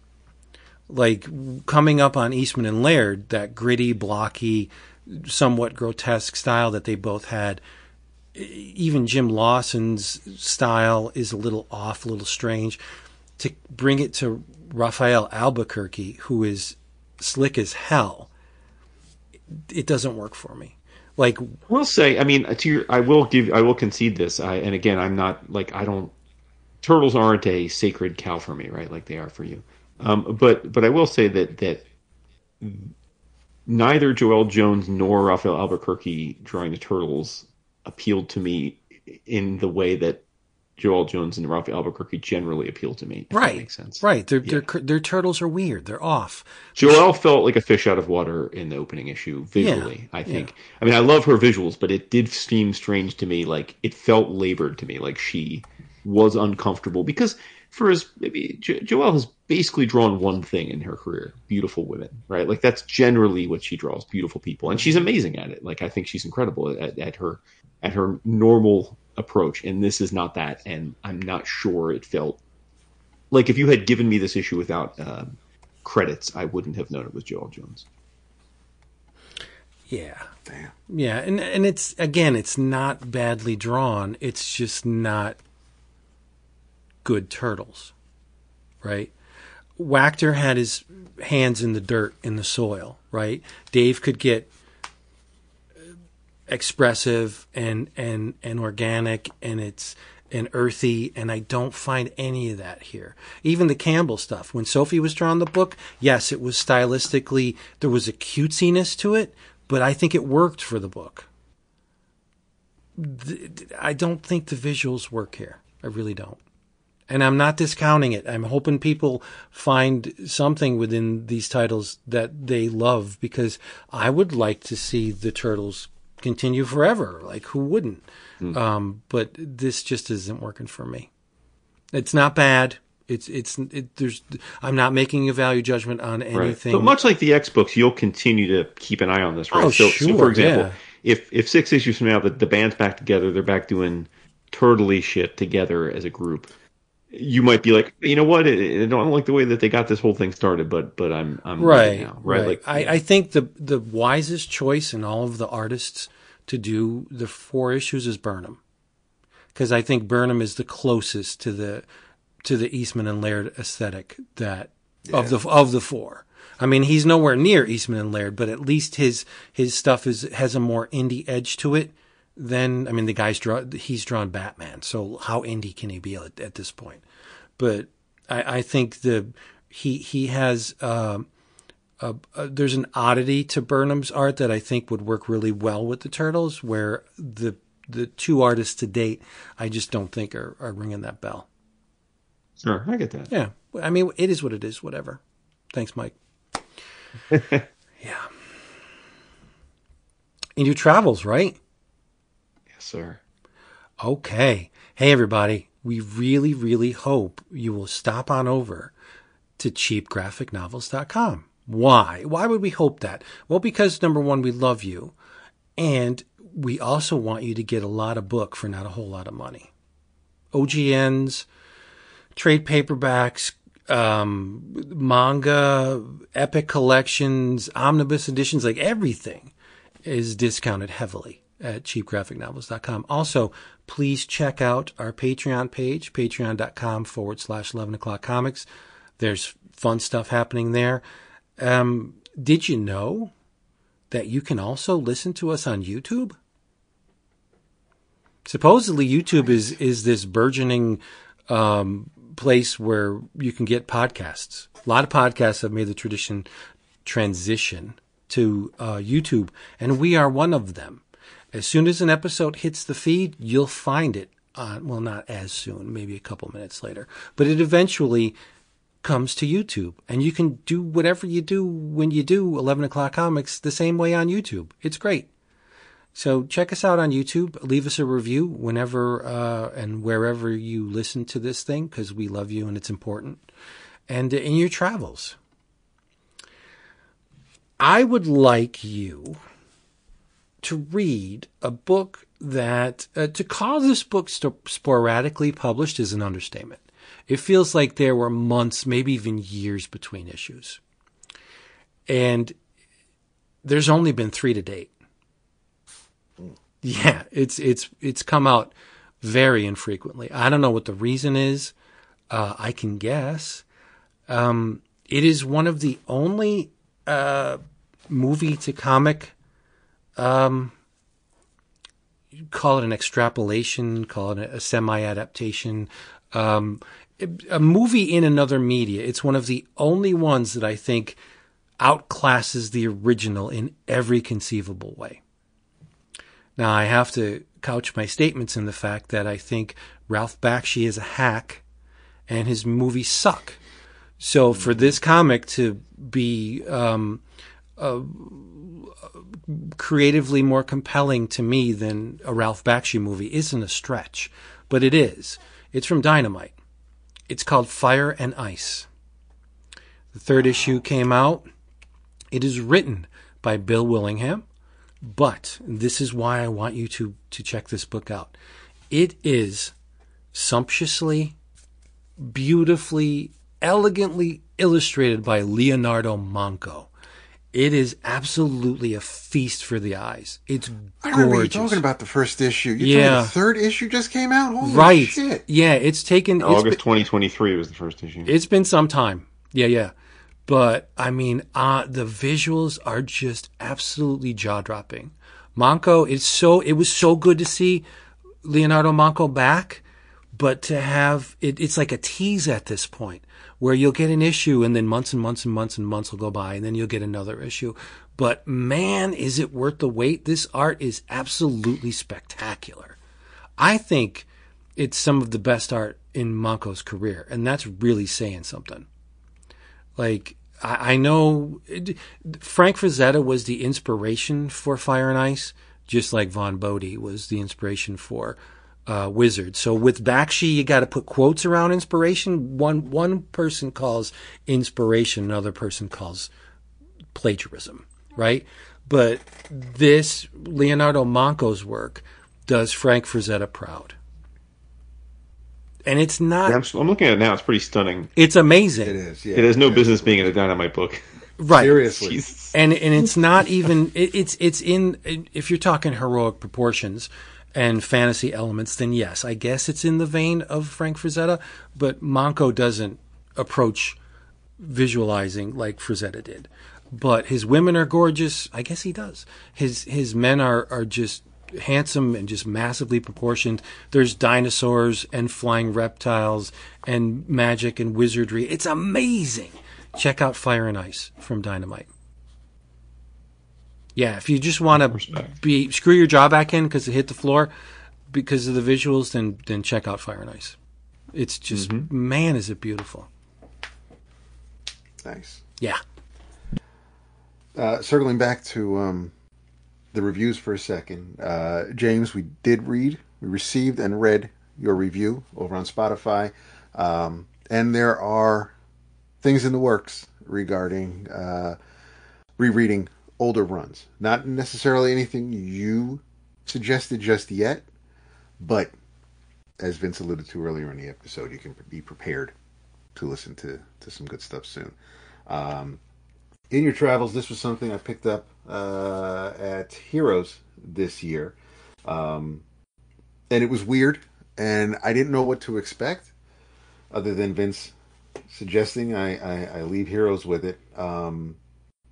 I was pleasantly surprised, because I went in super blind, no idea, am not familiar with the character, especially presented this way. But in the early 90s, Timothy Truman was finally able to, and he was trying to do it years earlier, but finally in 1991, Eclipse Books published Spider, Master of Men, The Spider. It was written and penciled by Timothy Truman, inks by Ukwe Alcatena and Samuel Parsons painted the colors.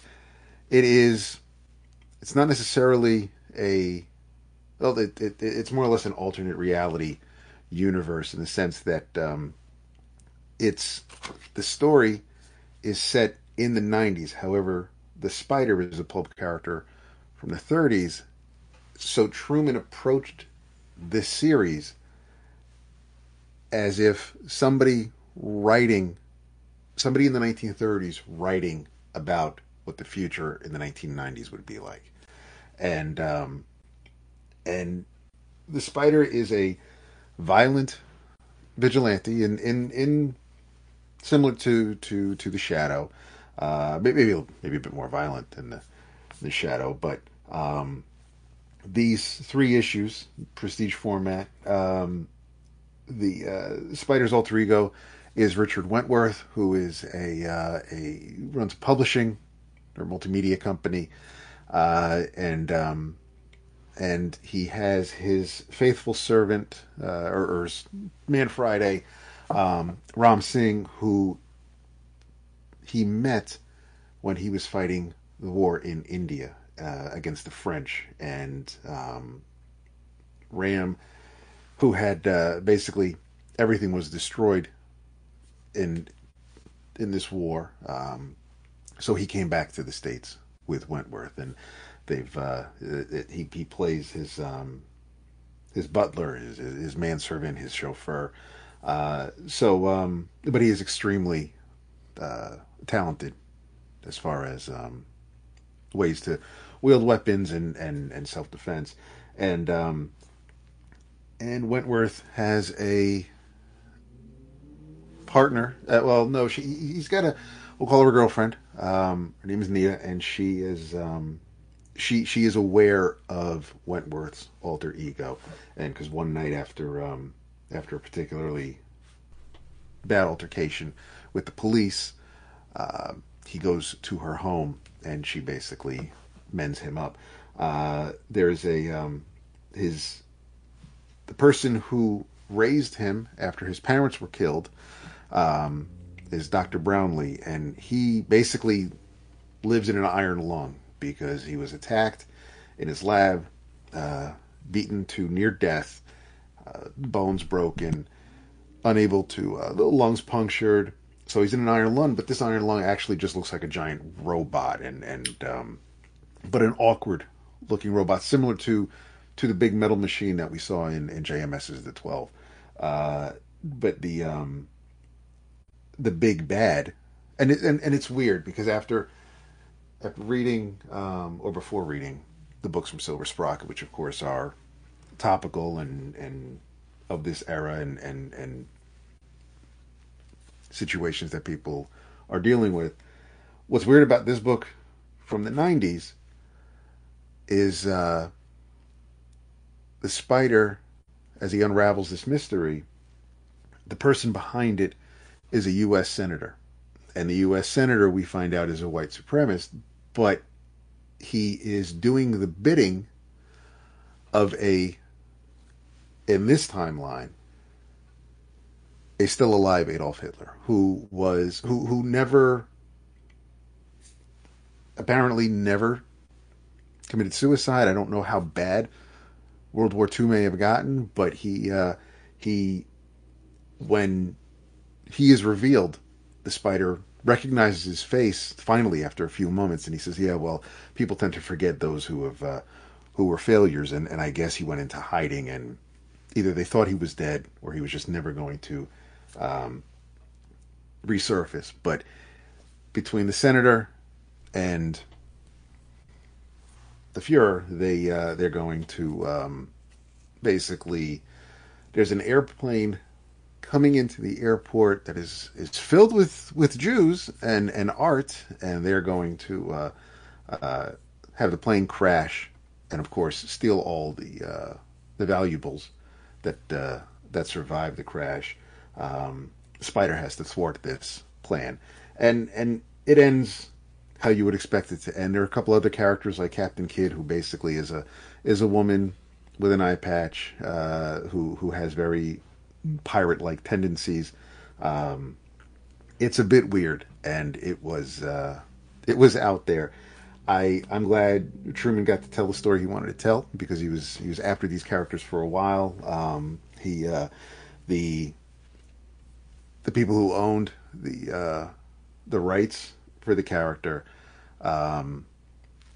they originally were working with Eclipse in the 80s, but something fell through, so then they were in limbo, and they were going to go to another publisher. Turns out that the rights were still available, and after working on things like the Prowler and Hawk World, Truman came back and worked with Eclipse to get the rights, so he was able to tell the story. Following this, there's a follow-up, Spider Reign of the Vampires, which I haven't read yet. It's another 3-issue series, so I'll see how crazy that gets. But this was weird. If you ever get a chance to, I think it might be collected in a trade. I doubt it. Yeah, I doubt it. Okay, but this was, or if it is, it's out of print. But yeah, like I said, we found these in the back issue bins when we were digging at Heroes. If you find them, if you like Truman's art, it's not really Grimjack Truman, although there are some scenes. There are definitely some panels where Spider gives a John Gaunt vibe. The inks hide Truman to a degree in some places, but it's still a Truman book. He's having fun with it. The characters are out there, but yeah, it was a read. I had more fun with it than I thought I would. Going into it, I was just like, I wasn't sure, because there's not much of a lead up. There's not a whole lot of backstory. You're dropped into this world, and you're kind of figuring out as you go along. There are no caption boxes, no narrator telling you how this world is different than the world we live in, which I had fun with. I like figuring things out as we go. But yeah, this was neat. So yeah, in your travels, if you ever get a chance to find it, if you're a Truman fan, if you like the pulp characters, then check out Spider. Which yeah, this book 1 was Blood Dance, book 2 was Blood Mark, book 3 was Blood Mask. So that's the first volume was pretty much just the Spider. One, it's one of my favorite things that ever came out of Eclipse. Nice. I love it. 2, I think I can hear Jason on My Comic Shop ordering all 3 of these. All 3 right now. Do. In super near mint condition. Oh Yes. yeah, for sure. And the sequel is not drawn by Truman. It's drawn by No, it's not. Al Yeah, I think he does like the layoffs. Yeah, That's I saw one of the reviews say that. But it's wonderful. And pulp characters, shut up. Everybody should be reading this. All day. All day. What you got, Jason? Dude, I got an Ablaze-O-Rama for my inner travels. Oh, wow. Okay. Yeah. I'm going to be quick with both, but it's 2 Ablaze books. It just felt as they were both Ablaze. I wanted to bang them out. First up, Tomorrow the Birds by Osamu Tezuka. What a year this has been for Tezuka republication, and by a bunch of different publishers. It's like coincidental, but don't know if either of you are familiar with Tomorrow the Birds, but it was a series of 19 different stories that were published in various places in Japan between 1971 and 1974. Tezuka, as most know, was a massive science fiction fan. He devoured science fiction novels and television and radio. He just loved it, and this was born out of that. It is in a lot of ways, and I'm curious if you've read any of this, Vince, because I thought of you. In a lot of ways, this is like Tezuka taking Planet of the Apes and swapping primates for birds. It's basically what this is. It starts with the first chapter where regular songbirds are learning to light matches, and they start burning people's houses down, which is pretty fun, cool. It's like whoa, okay. And much like in the Planet of the Apes mythos, they evolve into more and more intelligence to the point where they then become effectively the dominant species on the planet. And he interspersed some like underpinning lore within the stories where we learn that there's an alien godlike race, and they're frustrated because of humans were basically not supposed to be the evolutionary dominant species on the planet, but we kind of like hoodwinked our way to it, and so they kind of helped push the birds along because they were always intended to be the dominant species. Very interesting stuff, and just another example of how incredibly varied Tezuka's career was. Right, like I think we here in the side of the world, I think too often just think of him for his best known properties, and he was so incredibly eclectic. So a big thumbs up for Tomorrow with the Birds. Truth. And then the other, which is a very different offering, also by Ablaze, is the Library Mule of Cordoba. Hardcover, written by Wilfred Lupano, who we have discussed many of his prior works, my favorite being A Sea of Love.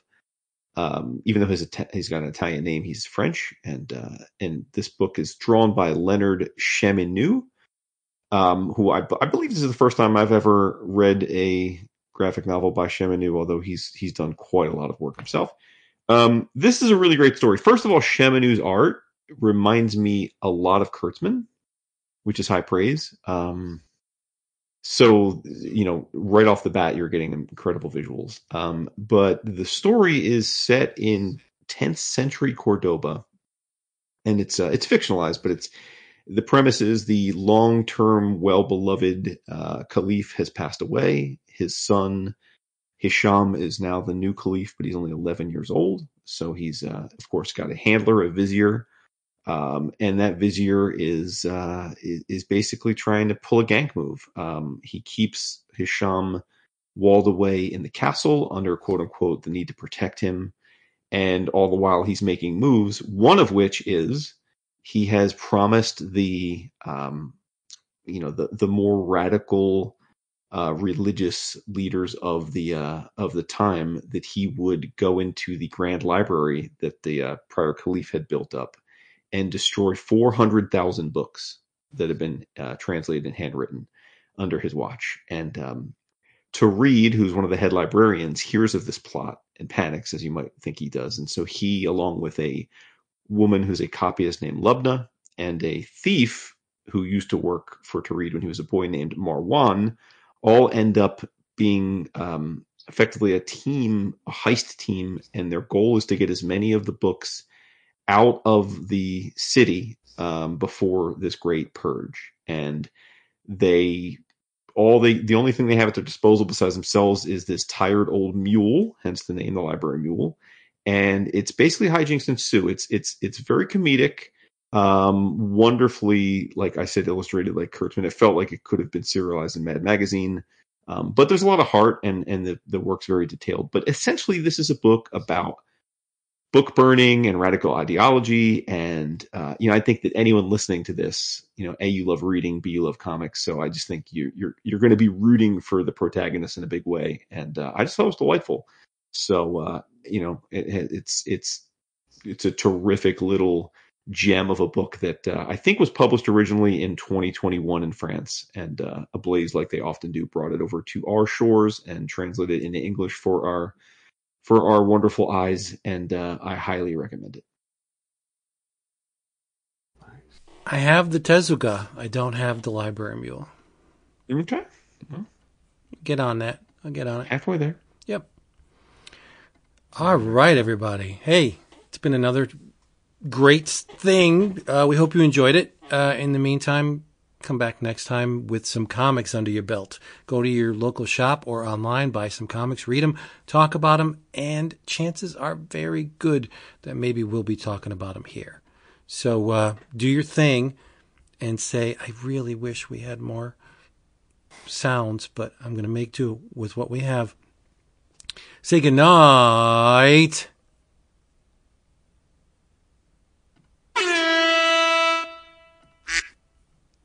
That's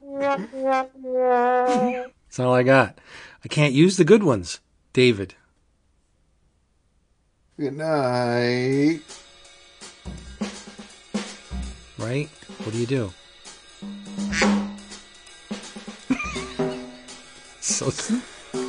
It's so stupid. David. It really is. It is dumber than dumb. But those are the things that connect sometimes. And we hope we connected with you. So come back next time because... Tell them. We love them. Loves you. Right. That's it for that one.